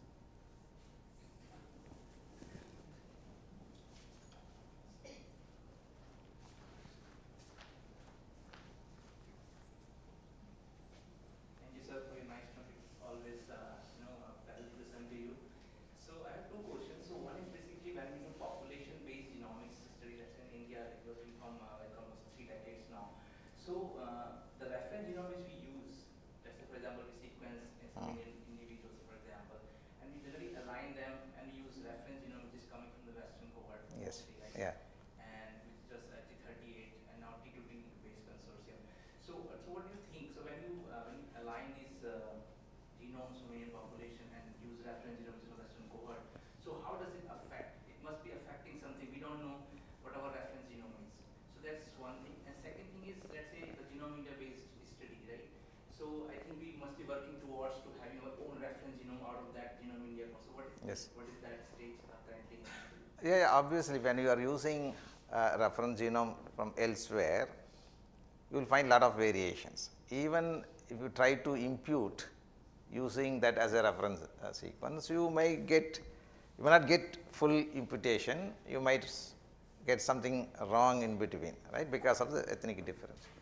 So that's the reason one of the objective of Genome India project is have our own reference panel, so which has been made already. So one can use it once the paper is published, it will be open to everybody. But right now the sequence has been deposited in IBDC, and DBT wanted that to be used by all academic institutes. They have two mechanism. One, applying for a grant, which has been now screened and about to release those who have won the award. They give 50 lakhs rupees. Using that, the IBDC developed a website. We have to go into the website, provide all the necessary information, then they will give the access to use it. Second, even without that funding also, one can directly approach with again all the fulfilling all the required information. So it is available now. Yes. But we made reference amount of those 10,000. No, reference genome has been separately made. If you want to use only the reference genome, you can use it. If you want to analyze the whole genome, you can write. Yeah. Thank you, sir. Yes.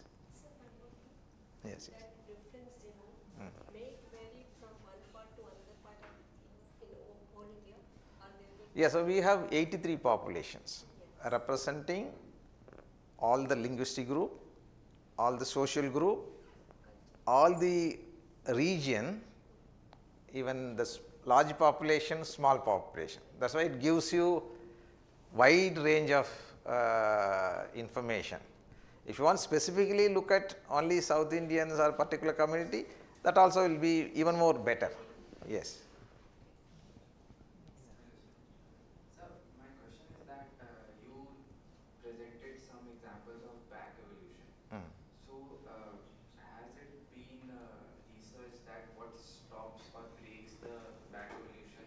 And if in some cases the back evolution is happening, what is the factor that is removing that break and letting the evolution go backwards or in the previous ancestry like it used to?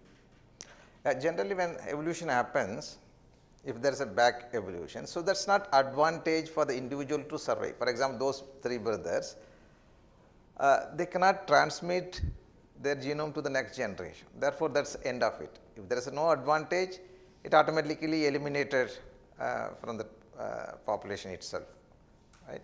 So, unless otherwise it is giving some kind of advantage, it is not going to go to the next generation. That is the end of it. That is a basic thing. So how did that break got removed in those particular individuals? Was it just random mutations or something? It is a random mutation in the probably in the meiosis, because otherwise the parents are absolutely fine. No, it would have happened there in the somatic, not in the somatic, in the germ cell. Therefore, it happened. I do not think there is a single heterozygous mutation, the parent what we are talking about, recessive mutation. This could be even much more, some master control gene which regulates multiple aspects. So, that is very difficult to say unless otherwise we sequence. India Genome Project may not be statistically significant to have a robust reference genome. And how about the next phase that you are planning to have? Yes, yeah, you are absolutely fine, because having 4,000 plus sample 83 may not give, but at least a good beginning, better than referring. But now Rajesh is trying to get funding for 1 million. So we are critical that we need to achieve that to translate into healthcare into the population, because the diversity, the sample size may not be statistically significant. Absolutely, absolutely. But this is slowly evolving. So our experience here is that, as you said, healthcare. One particular aspect, if you take the drug metabolizing enzyme gene mutation. Couple of examples I can give. One, the cytochrome P450 gene, which metabolizes clopidogrel, which is looked at worldwide. When we look at Indians, based on the mutation, there are 3 different classifications: poor metabolizer, intermediate, and the normal one. In the Genome India data, it shows 15% of them are poor metabolizer. I think 35% or 45% are intermediate. These together 60%, only 40% are normal metabolizer. That means 60% of the people who takes clopidogrel are not going to get therapeutic effect or response. So, some data shows about 10 crore people take clopidogrel every day, and annual expenditure is some 158 crore or something. So, after spending that much, only 40% are getting therapeutic response. So, that is where looking at all these, we need to develop alternate therapy and so on. On the other hand, surprisingly, Vaishya is known for pseudocholinesterase deficiency. Because of that, when they go for surgery, along with anesthesia, there is a muscle reluctant drug is given, succinylcholine. specific mutation does not metabolize that, therefore, they remains there as an anesthetic effect for very long time, leads to paralysis, sometimes death. So far, It is so conserved in that community. that is what we have known so far. But Genome India says now in the 10,000 sample, we found 29 population. There are 44 individuals belonging to 29 population. At least one or two individuals are carrying the mutation in heterozygous condition. This is effective only in homozygous. Does that mean other populations are today normal, but maybe the way we practice endogamy, after few generations there could be homozygous condition, they also face a problem. That is where it is very important to look at the genome and have some public health policy and so on.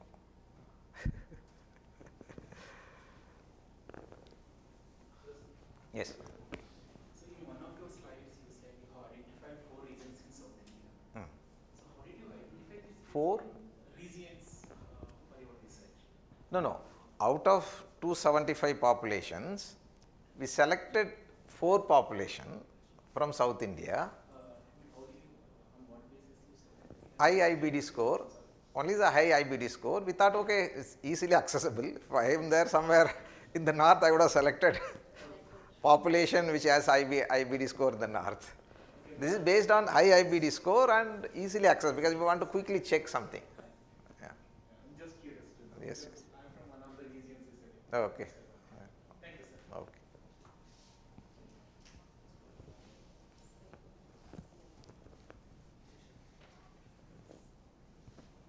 Yeah. Thank you.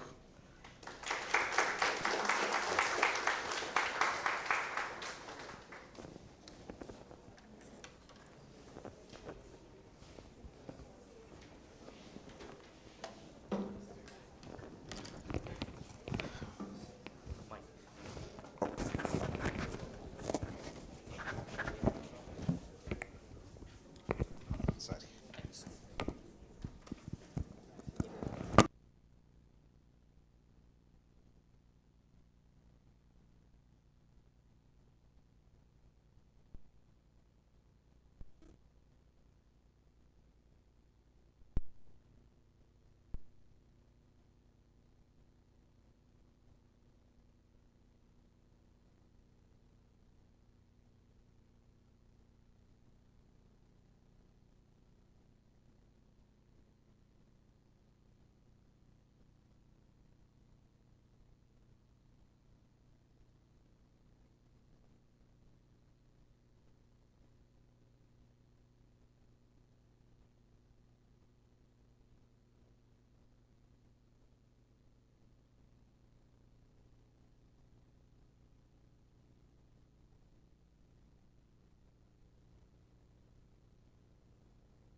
My talk is a basic and day in, day out, and it is the reality.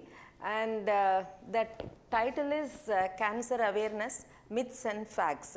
When Dr. Arvind asked me to speak, I told you people are technical people, I am a medical person, what can I speak? There should be some link between you and me. Ma'am, you tell what is cancer, how it is happening, and how to be aware of it. So my talk is the day in, day out, day-to-day life, and I will be repeating some slides and some points just to insist that they are very important. So now coming to the title, it is Cancer Awareness, Myths and Facts. So whenever we give a right information at right time, it leads to right care. So that is the motto of the talk. And under this talk, the overview is, I will be talking about the myths and facts of the cancer, cancer occurrence, cancer, many doubts, and I am open for doubts also. You can ask as a public representatives, you can ask me doubts. As for my knowledge, I think I can clear your doubts, and the warning symptoms and signs of various cancers, and little bit about the role of AI in the screening of cancers. So I think that will be interesting to you. I might give some points or ideas for you to develop AI and how to prevent the cancer. So what is cancer? So cancer is nothing but uncontrollable and abnormal proliferation of normal cells. So the normal cells are proliferating very abnormally and forming a tumor, that is called cancer, and that affect the proper functioning. Whenever they proliferate, they don't function properly. They function either hyperfunction or hypofunction. That leads to defective function of the body, and they don't age because each cell has a lifespan. So here the abnormally proliferated cells, they don't have proper aging, so they don't age and they don't die because they refuse to die. So they sit in that place and they multiply and form a tumor. So the early detection improves the treatment outcomes and survival. So that is the purpose of screening. So why cancer awareness matters? November 7th is considered as the Cancer Awareness, National Cancer Awareness Day. Why should it be kind of conducted, all the importance about the awareness? Because the cancer has become global health challenge. Previously AIDS, all the things were considered as this thing, but cancer is universally considered as a health challenge. And by understanding the facts and dispelling the myths and recognizing the warning signs and symptoms, that can save many lives, and we can lead a healthy life. That is why the awareness is very important. So coming to the global cancer burden, nearly 10 million deaths happened in 2020 because of the cancer, and so it is supposed to be the leading cause of death worldwide. There is no modern country or remote country and all that. In every country, cancer plays a big burden. So what are all the challenges in conventional screening? You may be telling, madam, there are many camps are being conducted and all that. Why not we continue the same? Why we need some exclusive camps and special camps, and AI is brought into the camp, all the things? What is the need? Because the population is more, so the increasing workload and shortage of trained specialists. So doctors, though there are many doctors, not all the people are willing for doing screening and all that. So there is a shortage of trained staff, and inter-observer variability is there. Human error is more possible. So what I think, it might be suspicious, some people might think that it may not be suspicious. So the inter-observer variability is also there, and subtle lesions are being missed in the X-rays or mammograms and all that. So in such cases, we need the help of AI. So AI has emerged as a potential solution. I think Dr. Sir, I don't know his name, Shekhar Sir, he was telling about the health role of AI in health sector. So the AI is playing an important role in the screening also. So coming to the role of AI in cancer screening, so the screening involves large volumes, already I have mentioned, and repetitive pattern recognition. So what is that repetitive pattern recognition means? If you see the same case again and again and again, after seeing 10th case or 25th case, we get, oh, nothing will be there, leave it. just like that we live, but machines won't do that. Machine considers the first case as well as the 100th case one and the same. So that repetitive pattern recognition will be there for the machines, not for the humans. So we might miss some subtle symptoms and signs. The strength of AI is the speed and the consistency and the sensitivity for subtle changes. So AI functions as a clinical decision support system, CDSS. So the general AI workflow in screening is data acquisition, that is images, clinical data, all the things they acquire and the computer sorts out, and this state is predominantly having this kind of patients. This state is like sir told, now Vaishyas are affected by the anesthetic defect and all that. So that enzyme deficiency, all these things we come to know by acquisition of the data. So these things, when we do it manually, it is a cumbersome process, but by machine it can be done easily. And annotation and training of the staff can be done, and algorithm development. So 1 + 1 is there means it will be 2 only for the machine, but for us sometimes 1.5, 1.75 like that it happens, but machine does not do any mistakes. And validation and testing also can be done using the AI and clinical deployment. So we can't appoint people wherever we go and all that. It is very becoming difficult to take the so many staff to the camp area, remote area, all the things. But with the mission, we can carry the mission in our vehicle and go wherever we want. And continuous performance monitoring can be done by AI. So coming to that main topic, myths and facts of cancers. So the common cancer myths which are debunked are: cancer is contagious. So every one of us should remember that cancer is not contagious. Contagious means spreading from one person to other person by touching, by sipping the same glass, eating in the same plate. Like that it won't, by touching and all that it won't spread. So cancer cannot be transmitted, though some cancers are because of infections, but it is not transmittable. Very few cancers are contagious, like HPV infection and all that. By sexually transmitted diseases, the cancer can be contaminated. Otherwise, most of the cancers are not contagious. And another myth is only women with family history get breast cancer. This is also a myth. Always the men think that we don't get breast cancer because only females will get the breast cancer. It is not there. Though the number is less, men also get breast cancer. So they should be aware of it. And men, the other thing is hereditary. So cancers always come in families. It is not so. Only 10% of cancers come in families, and other 90% they can occur sporadically also. So my father, my mother, they are not having cancer, so I may not be having cancer. It is not the fact. So I might develop cancer because now genetic mutations and all this sir told in detail. So they are coming into the day in day out of our life, and there are so many pollutants, so many ingredients which affect our mutation, our genetic genomes. So mutations are happening daily. So it is not only hereditary, it can occur sporadically also. And coming to the breast cancer, I will be dealing each and every cancer separately, and I will be telling the warning symptoms as well as signs, and what is the role of AI in that, and some preventable measures also. So breast cancer is 1 in 8 women affected. That is the global statistics now. It might increase also, but one good thing is 90% survival rate has been recorded for breast cancer if it is diagnosed at an early stage, and 2 million annual cases have been reported last year. So the most dangerous myths are the perfumes, deodorants, and the underwire bras are causing the breast cancer. So you should not wear braziers, you should not wear this thing. All the new things in YouTubes, all the things, so many videos are coming. Please don't believe that. Those are all not any reason for cancer.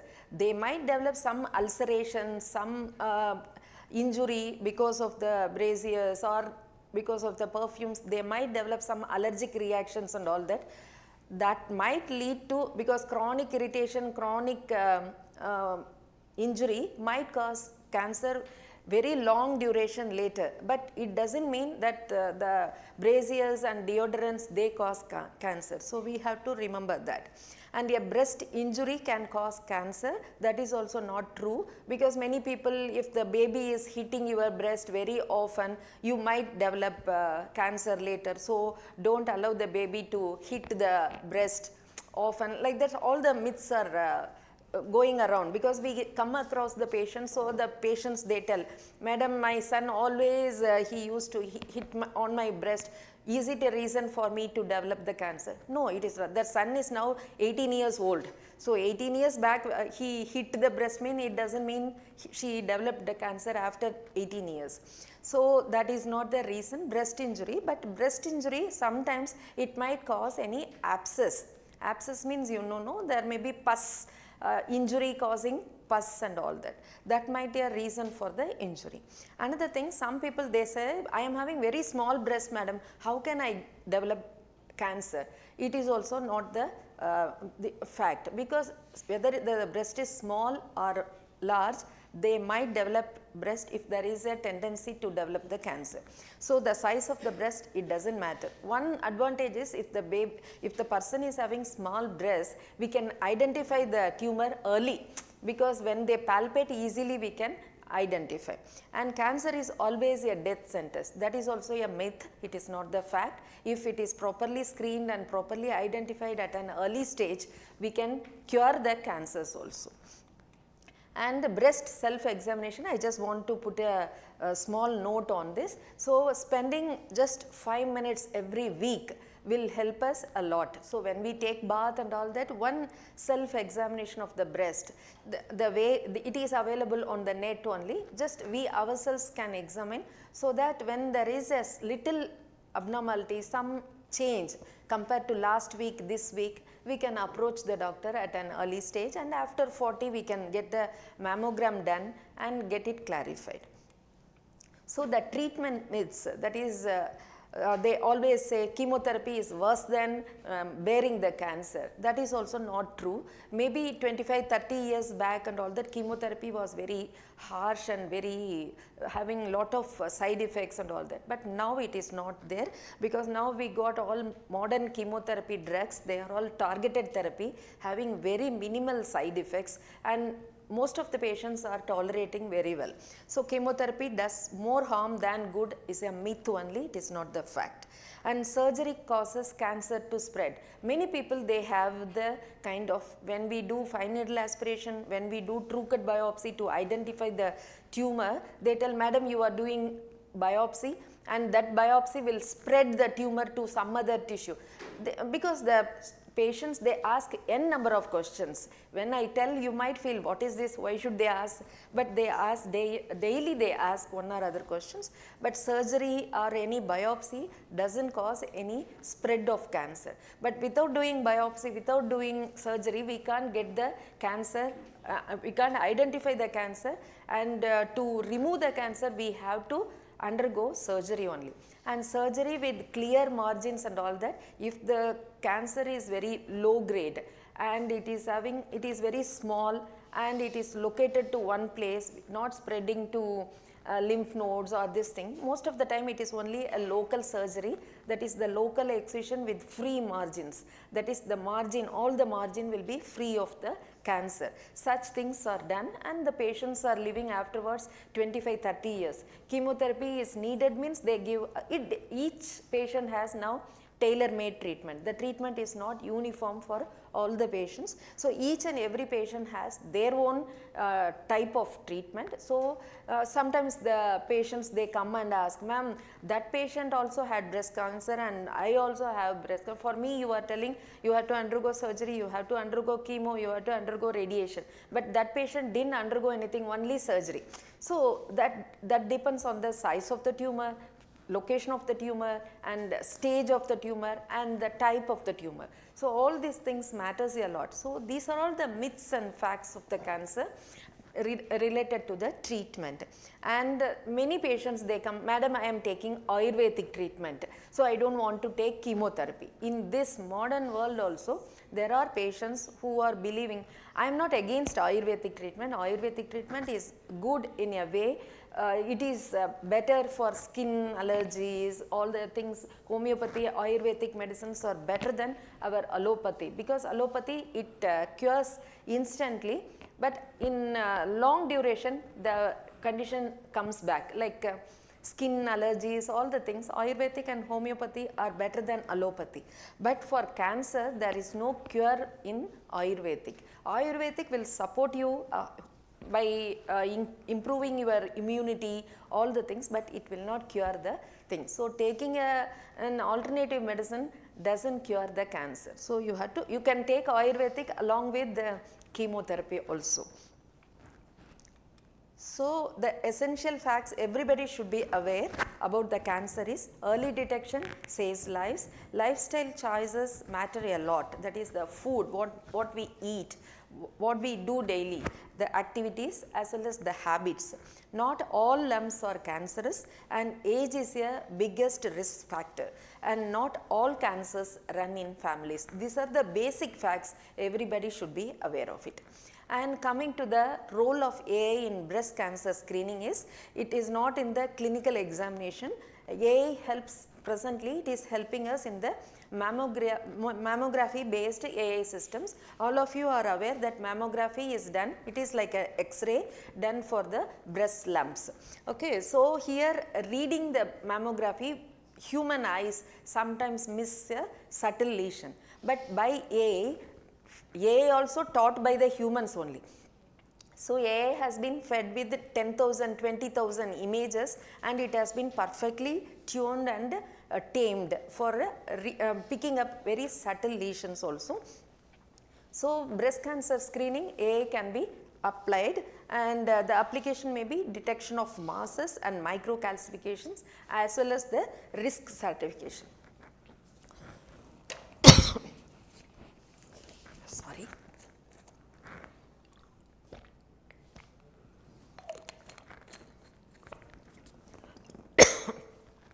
So it improves the cancer detection rates, and it reduces the false positives when used as a second reader. So AI complements radiologist interpretation. Coming to cancers of female genital tract, it includes endometrium, cervix as well as ovary. So risk for endometrial cancer is nulliparity. Nulliparity means having no kids. And unopposed estrogen therapy. Many people will be having 5 years, 8 years like OC pills, that is contraceptive pills. And infertility. Infertility means again not able to conceive, like because of PCOD, all the things. And diabetes mellitus, early menarche and late menopause, and family history. Family history plays an important role in this endometrial cancer. So what are all the symptoms of endometrial cancer? Means any abnormal vaginal bleeding, either spotting or profuse or continuous or intermittent. Anything, especially whether the patient attained menopause, postmenopausal is very dangerous, and premenopausal also, if you get unnecessary bleeding, unwanted bleeding, very recurrent bleeding, you have to approach. I am not telling it will be uterine cancer, but you have to get evaluated. Especially in postmenopausal, it is very scary. We should not hesitate to consult the gynecologist. Coming to the warning signs of ovarian cancer, here also family history plays an important role, and obesity. Obesity plays a very crucial role in determining the diabetes as well as in cancer also. Irregular periods on treatment with hormones, I told you on and off estrogen, progesterones, all the things, if it is given very long duration like 4 years, 5 years and all that, they are prone for ovarian cancers. Having no children and late childbirth, all these things are warning signs of ovarian cancer. Yes. Yes. In case of PCOD, mostly doctors are advised for progesterone or estrogen. So in that case, and if it is the patient is subject is taking this No, the thing is, then they have to properly get it screened. So if you are taking progesterone or estrogen for a long durations, you have to screen yourselves. You have to undergo ultrasound abdomen and mammogram, all the things every 1 year, once in a year we have to get it tested often. Because PCOD, not 10 years and all that they give the medication. They give for 1 or 2 years. Once the family is over, that is the baby delivery and all the things, once they attain menopause, they won't continue the. Actually, in my family, Yes. my daughter, Yes. she's taking progesterone for since last 5-6 years. Progesterone is different, ma'am. Estrogen is the culprit. Yeah, and she is PCOD. Yes, yes. Progesterone is different. I am telling estrogen. Estrogen is the, yeah, no problem, but she has to get tested very often. If there is any endometrial hyperplasia, if any ovarian cyst, they will give some blood test like a CA125 and all that. So she has to get it checked at least once in a year or once in 2 years. She has to, if she is 20-25 years, first baby, second baby, it's okay. But if she is crossing 30-35 years, then it is better to get screened every year. Usually the PCOD treatment continues till the baby birth. So once baby delivery is over means they will not continue the hormonal treatment. Yeah. So cervical cancer, the risks are different. Here it is opposite to endometrial cancer. Endometrial cancer is nulliparity. Here it is too many childbirth, and there it is a late marriage. Here it is early marriage, because cervix is the entrance of the uterus. That is, so the uterus has 3 parts: cervix, lower uterine segment, as well as the endometrium. So endometrium has different reasons for cancer, and cervix has different reasons for cancer. So early age at first sexual intercourse, and cigarette smoking. Cigarette smoking, I repeatedly tell again and again, because many cancers are related to cigarette smoking. If husband smokes, the wife is considered as a passive smoker. So I am not a smoker, my husband smokes also, it affects the baby. So we have to be very careful when someone smokes at home also. And HPV infection, now it has been proved that HPV infection, that is human papilloma virus infection, is the cause of cancer cervix. Multiple sexual partners and cancers of vulva and vagina have been linked to HPV and human simplex virus. So the myths and facts of cervical cancer is cervical cancer cannot be treated.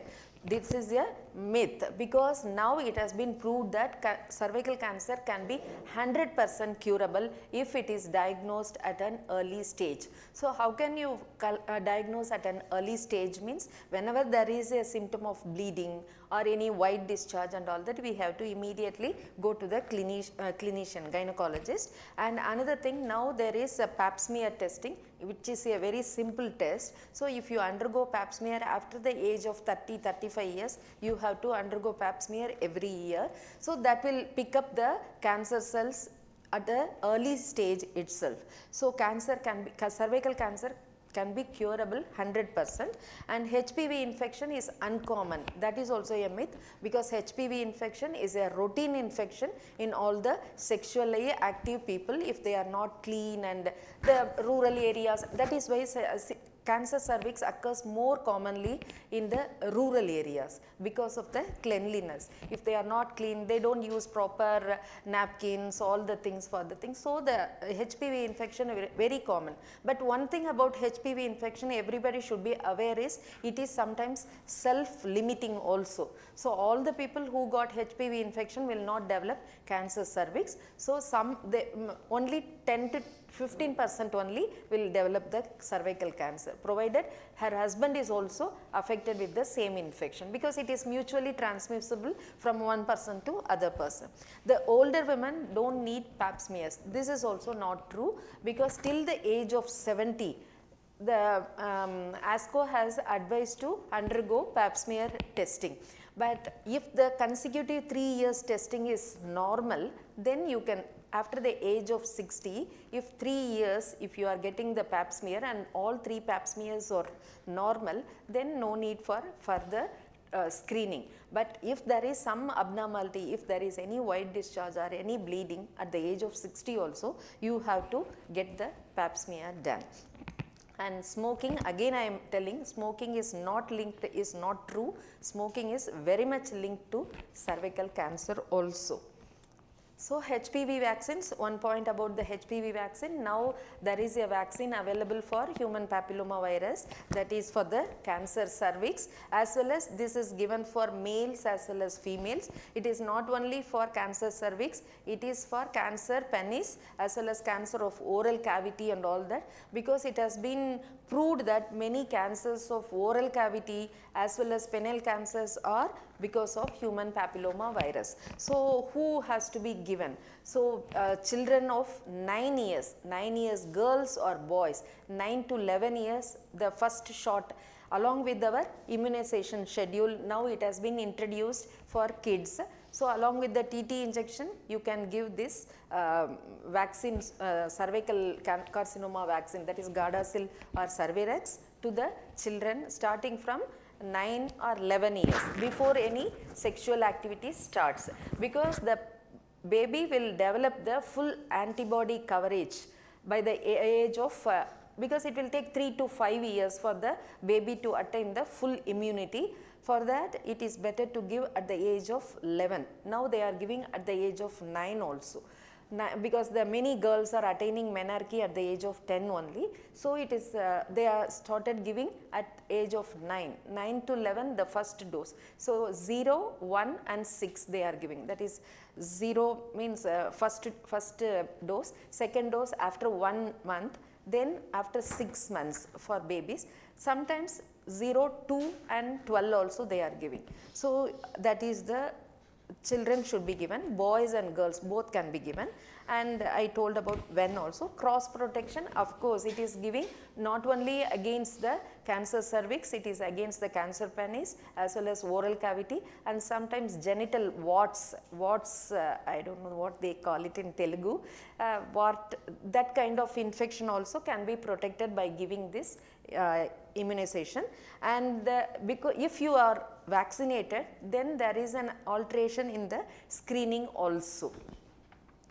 So coming to the role of AI in cancer cervical screening means, here the role of AI is in the automated analysis of the conventional pap smears. So all the pap smears after taken, they are just fed in the computer. So computer is, instead of we pathologist seeing under microscope, computer is catching up all the images, because the computer has been tutored with more than 1 million images. So it is just comparing the present image with the stored image and picking up the atypical. So among the 1000 smears, it will pick up 10 or 15 smears as abnormal and keep it for us to have a opinion on that. Okay, so it is on conventional pap smears as well as in liquid based cytology also it is helping, as well as the colposcopy images. Colposcopy means they put a, like endoscopy, they put a colposcopy in the lady's vagina and take a picture of the cervix and they examine it. Any indurations is there, any ulcer is there. So that image is also, for human eye it may not be very sensitive, but machine picks up the images very fast, and if there are hundreds of images, our eyes get tired. So machines easily pick up the abnormalities. So when we integrate with HPV testing, because HPV testing is done by conventional PCR method, so the HPV testing is integrated with the pap smear reporting. So whichever patient is needed HPV testing, they are this thing. In Europe countries, HPV testing is done along with the pap smears, but in India, because of the financial constraint, we are not doing HPV testing for all the patients who are coming for screening, because the conventional pap smear is costing around 100 rupees or 150 rupees, but HPV testing is 10 times that of that thing. So we can't afford to do for all the patients who are coming for screening. So if we find any abnormality in the pap smear, then we are asking the patient to undergo HPV testing. For that, the sample we are collecting from all the patients. So, the benefits of using AI in cervical cancer screening is the high sensitivity and the reduced screening errors, and useful in high volume as well as in low resource settings. So, particularly it is relevant for population based screening. So, coming to the next cancer, it is the lung cancer. So, lung cancer is the leading cause because it is a leading cause of death in men.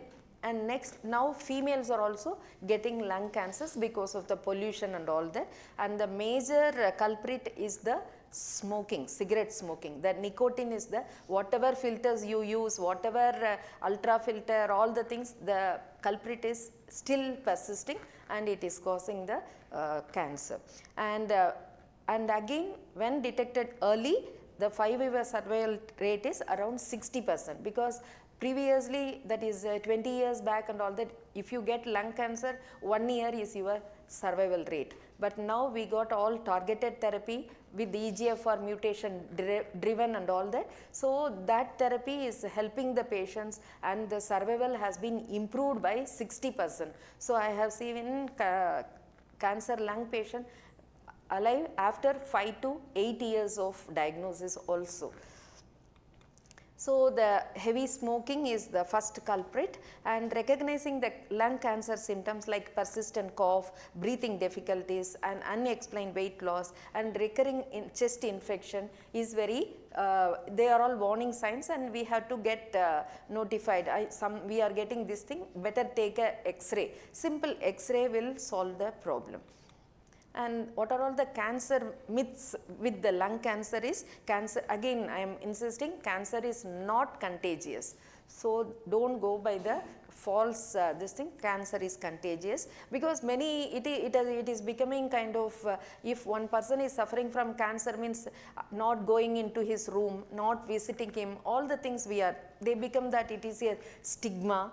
And you are cancer undi povodu, like that they treat the patient very badly. So, that is very wrong way of treating.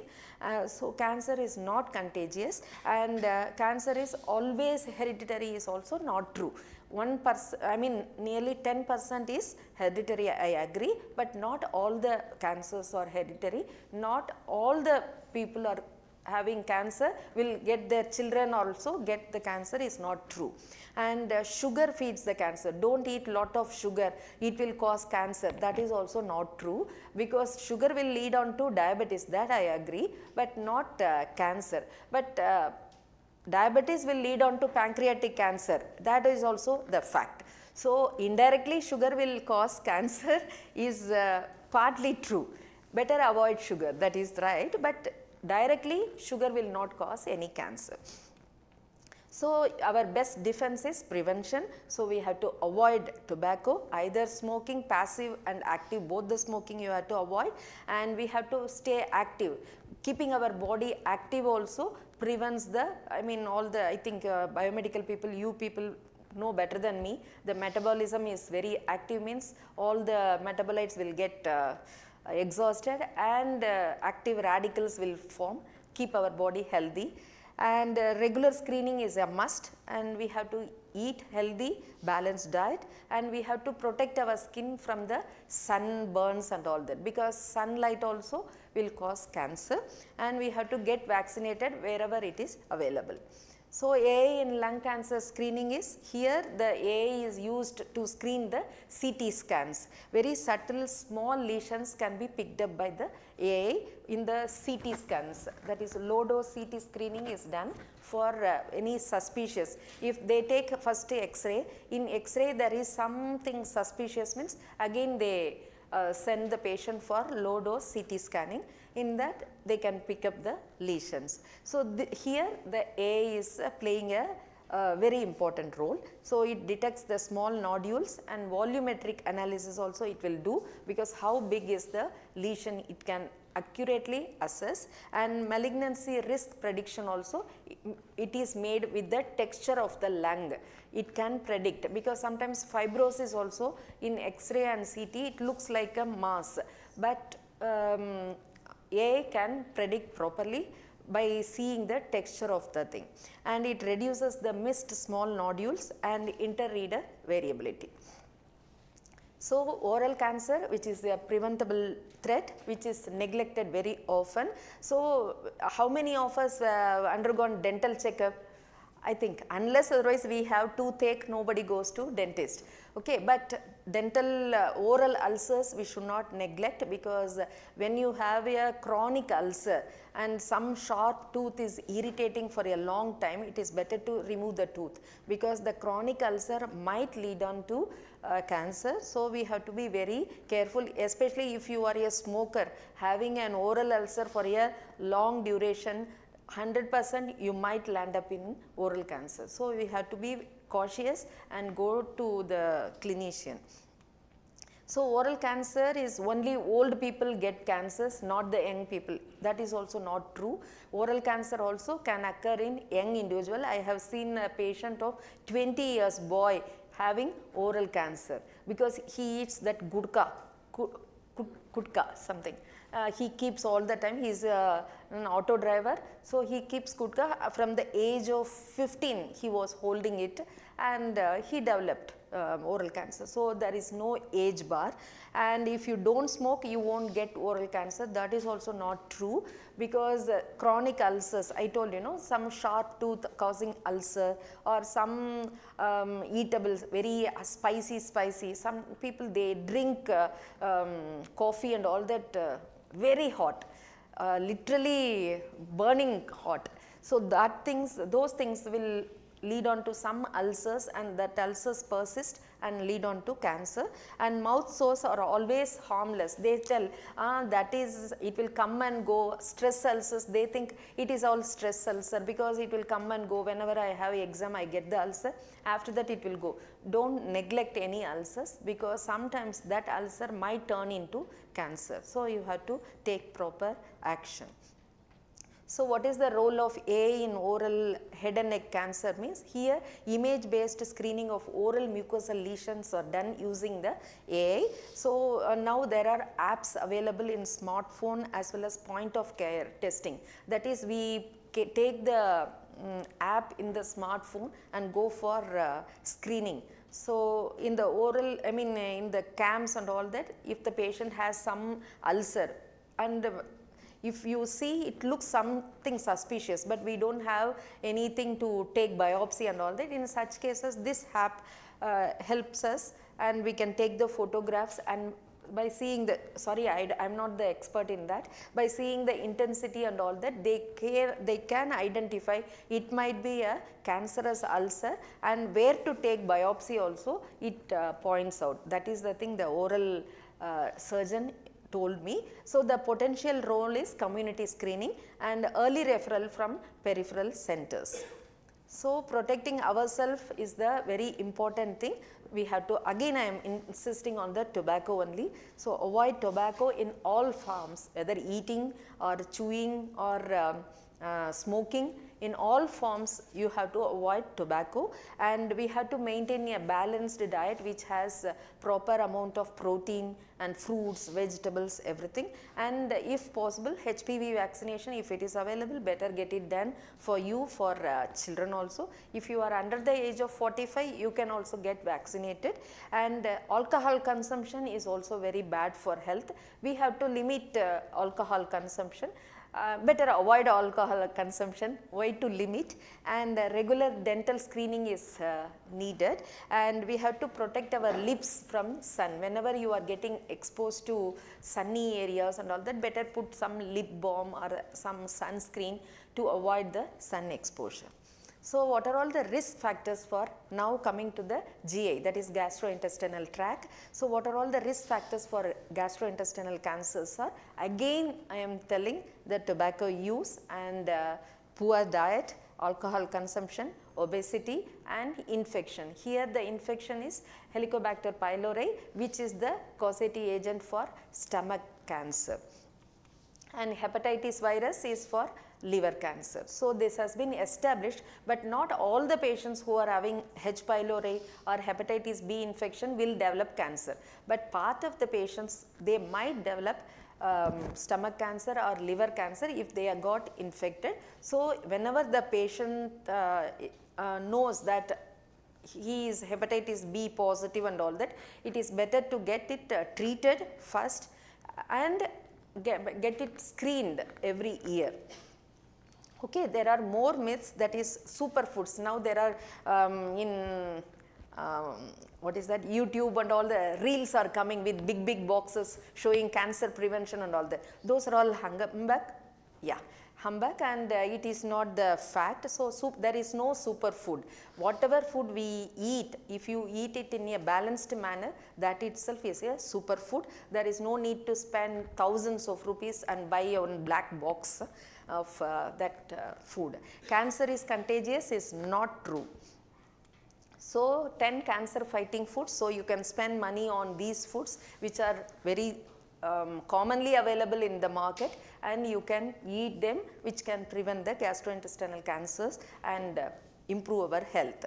So we have to get screened regularly and stay physically active and maintain healthy diet, and we should know the warning signs of gastric cancer. That is very important in the gastrointestinal tract, because whenever your appetite is reduced, or whenever you get any blood in the motions, or you are getting some heartburns, very commonly getting heartburns and all that. So in such cases, we have to better consult the clinician and get screened for that. And A in colorectal cancer, here also A has come, he has taken a role in the colonoscopy, because all the radiology and imageological studies, they are utilizing AI more than the clinical applications. So colonoscopic assisted AI is available, which is a real time polyp. So subtle polyps, very small polyp which are sessile, cannot be seen by the human eye. When we see in the endoscopy camera, sometimes they may not be clearly seen, but AI will pick up very fast. So it acts as an electronic second observer. The last one is the prostate cancer. Here it is prostate gland, as we all know, it is the gland in males, it produces the seminal fluid. So here only the old, that is at the older age, usually there will be prostate enlargement. That doesn't mean they are having cancer. That is a normal enlargement of prostate will be there in older males. So that will lead on to frequent urination and all this. So that doesn't mean the patient will develop prostate cancer. So in such cases, you have to get the blood test done. So they think that only older men will get the prostate cancer. That is also not true. Young also they might get. So men in 40s can develop it. So early screening will help in catching the patients. And no symptoms means no cancer. That is also a myth. I am not having, I am completely all right. Why should I undergo screening and all that? Many people, including me, we tell, I am not having any symptoms. Why should I undergo anything? It is not so. When you are crossing 40, 45, it's better to undergo at least once health checkup. And high PSA is always cancer. That is also not true. The blood test may be little deranged because of any infection and all that. So once you get the high value, don't come to the conclusion that I have cancer like that. So high PSA always means cancer is a myth, because some infection, some enlargement also will cause the increased PSA levels. And prostate cancer always requires immediate treatment. That is also not true. If a 90 years old person is getting a prostate cancer, need not be operated immediately. Okay, so there are stages. Active surveillance is also there. So we have to take a biopsy. In biopsy, we have to see whether it is a grade 1, grade 2, grade 3. If it is grade 1 and the patient is 80, 85 plus or 90, better leave him, because it will take minimum 10 years for the cancer, prostate cancer to cause any symptoms. So by the time patient will reach 100 years, okay, so let him live peacefully. And treatment always causes impotence, it is also wrong. Some treatments, some radical prostatectomy and all that will cause impotence, but not all the treatment, just TURP and all that will not cause impotence. And vasectomy increases the risk, that is also not true, because vasectomy does not increase the risk of CA prostate. And A in pathology based screening, digital pathology and whole slide imaging is coming into the practice. So here we can detect the in microscopy, under microscopy what we can't make out in manual by human eyes, the machine can pick up very fast, and detection of dysplasias and early malignancies only confined to a small focus can be picked up by AI. So it will reduce the reporting time and it improves the reproducibility. So AI assists, but final diagnosis remains with the pathologist. So nobody can replace the humans. So the facts, what science tells us, early detection saves lives and lifestyle matters a lot, and treatment success is improving. So treatment will not cause you more harm. Treatment is more, if it is diagnosed at an early stage, the success rate is also more. So evidence based prevention strategies, we have to maintain the healthy weight as well as healthy diet, and we have to exercise regularly, and regular screening is a must, and we have to avoid alcohol and tobacco. And prevention is better than cure, so it is our best defense, and I am repeating, sorry, it is. So let food be your medicine, so that your food will not become medicine. So advantages of AI in screening programs is early and consistent detection, increased sensitivity and reduced human fatigue related errors, and standardization of reporting and scalability for large populations. But there are some limitations for AI also, because it is dependent on data quality and diversity. Whatever we feed, it will give, it won't give on its own. Humans, we have that tendency. We can analyze, no, this person is giving some wrong data, but machine can't analyze that. So data quality and diversity, if it is wrong, then the output also will be wrong. Algorithm bias is also there, and black box interpretability cannot be overcome with AI. And cost and infrastructure requirements, because it is very costly affair, and need for clinical integration is must. And ethical and regulatory considerations, I do not want to go in detail, you people are aware of it. And role of clinicians and pathologists, AI does not replace clinical judgment. So what is the responsibility of clinician is, we have to oversight the mission role and correlation with the clinical findings, and we have to validate and quality control the AI interpretation also. Human and AI collaboration is key to patient safety. So knowledge empowers the action, so we have to share our knowledge and spread the accurate information and help to combat the myths, and we have to get screened to overcome the cancer occurrence, and we have to live healthily. So best time to start prevention is yesterday. If you miss yesterday, at least today is the second day, and stay healthy for a healthy India. Thank you.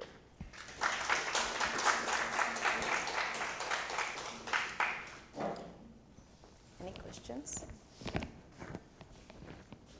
you so much. Yeah. So now the session is open to the question and answers.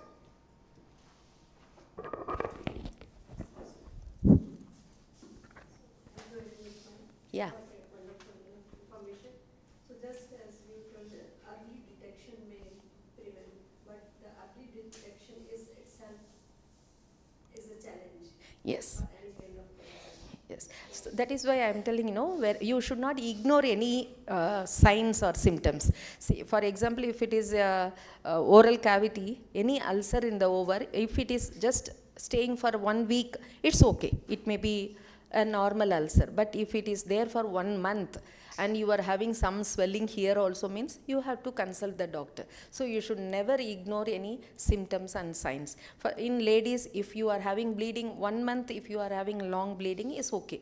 2 months also it's okay. But 3rd month also you are having similar kind of irregular, profuse bleeding and all that, you should not ignore. You have to consult the doctor and you have to undergo ultrasound abdomen, and in case endometrium is thickened, then DNC, all the things you have to undergo. You should not hesitate. So each and every cancer is giving alarm signs and symptoms. We should not ignore that. That is why the screening is playing an important role. Concerning this gastrointestinal cancer, so In intestinal, how it can be? yeah, in intestinal cancer, I told you, loss of appetite. So loss of hungry is a very important sign. So sometimes when we are stressed, when we are upset also, we don't feel hungry, but it is not continuous. Today you don't feel hungry, but tomorrow you feel hungry. That is natural, because when mind is not good, we don't feel like eating. But if your GI is not good, if gastrointestinal tract is not good, then you don't feel hungry at all, or you have nausea.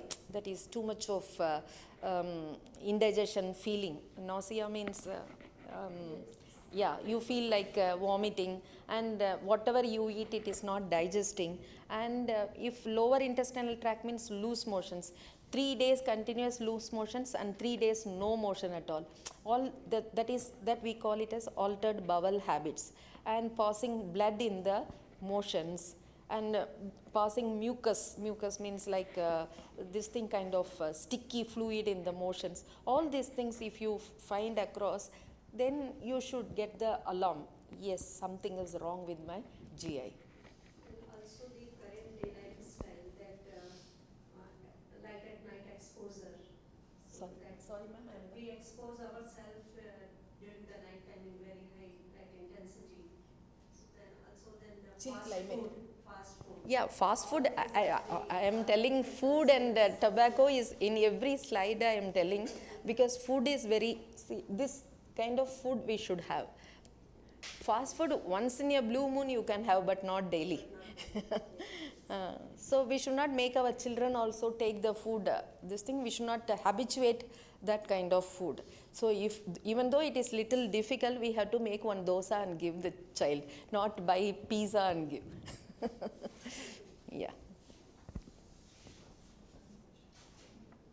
It was really wonderful presentation, ma'am. Thank you. I have a question, like sometimes, like in spite of all the precautions that has been taken, the early diagnosis, the complete treatment has been taken by the patient, but sometimes it happens like remission occurs.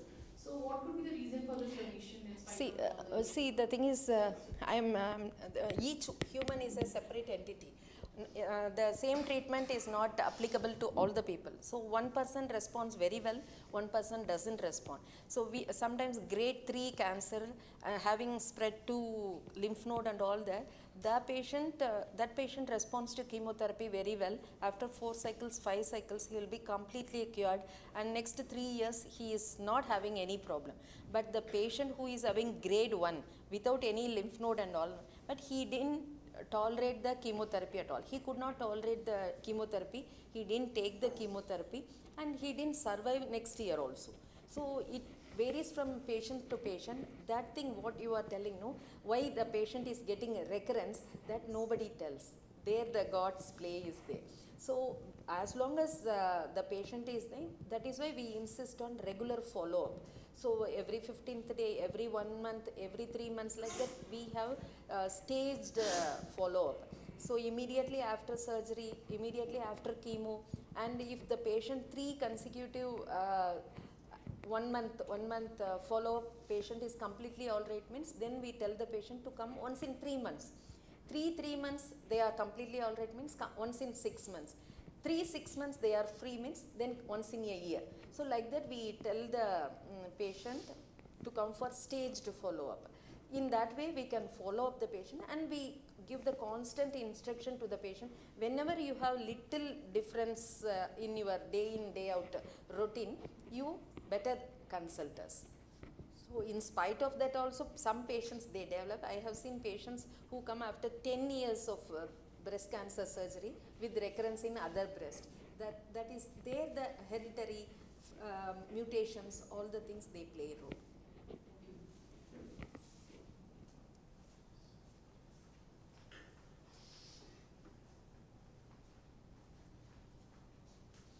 Thank you for the informative talk, madam. What is your thought about this Russian vaccine that we get to hear in the news? Is it true? Have they developed a vaccine for multiple types of cancers, or is it a myth? I don't think so, anything, because I don't have any experience with that, but it is a talk which is being circulated everywhere, but whether it is really, because it has been recently introduced, but what is the effect of it, we should yet to find out. And there is a blood test also, one test for all cancer, that is also being introduced.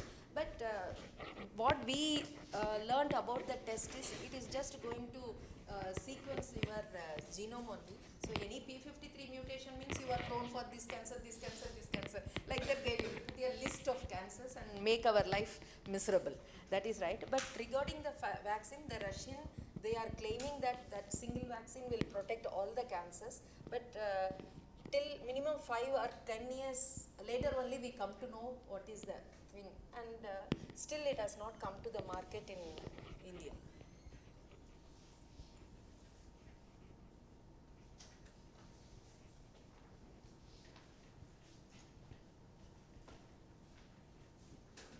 Hello. There is a widely shared information, I think, over the media that all humans basically have this cancerous tissue, but they die over some time. That comes in the healthy, I think, persons. Is it a fact or See, I told you, cancer is not nothing new coming inside. It is our own cell is becoming abnormal.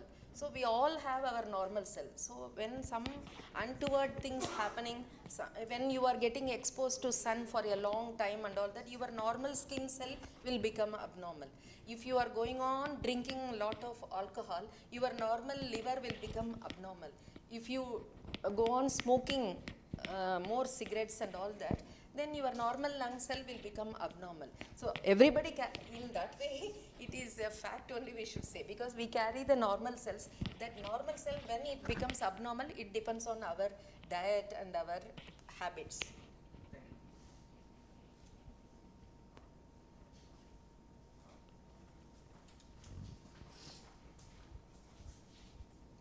So may I now request Dr. Kumarasamy Thangaraj to please read Dr. Code of the Well. Thank you, sir. Thank you. I think it's a basic, sir.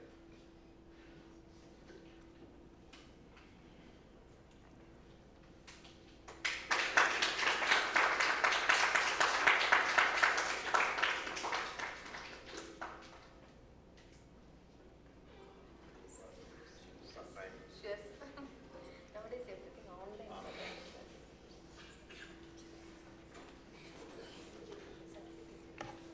Okay, so now this was the fantastic day and we had learned so much from our distinguished speakers.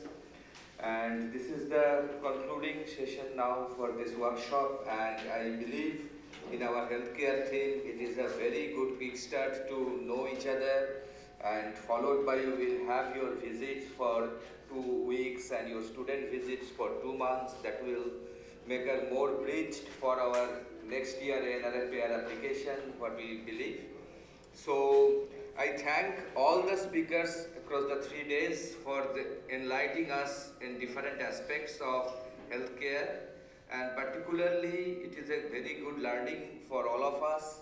And I also thank our director, Professor B.S. Murthy, for visiting us and sharing his aspects regarding the project, as well as overall IIT Hyderabad, Dr. Chandrasekhar Sharma for giving details about the NRFPR overall project and spending time with us.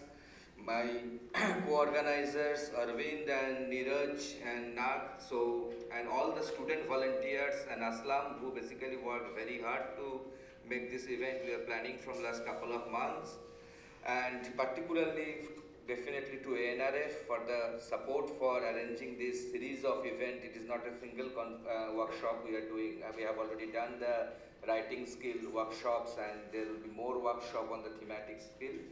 So I am concluding the event here. Please collect, the participants, please collect your certificate from the desk and please join us in the lunch in the guest house 4th floor. Thank you very much.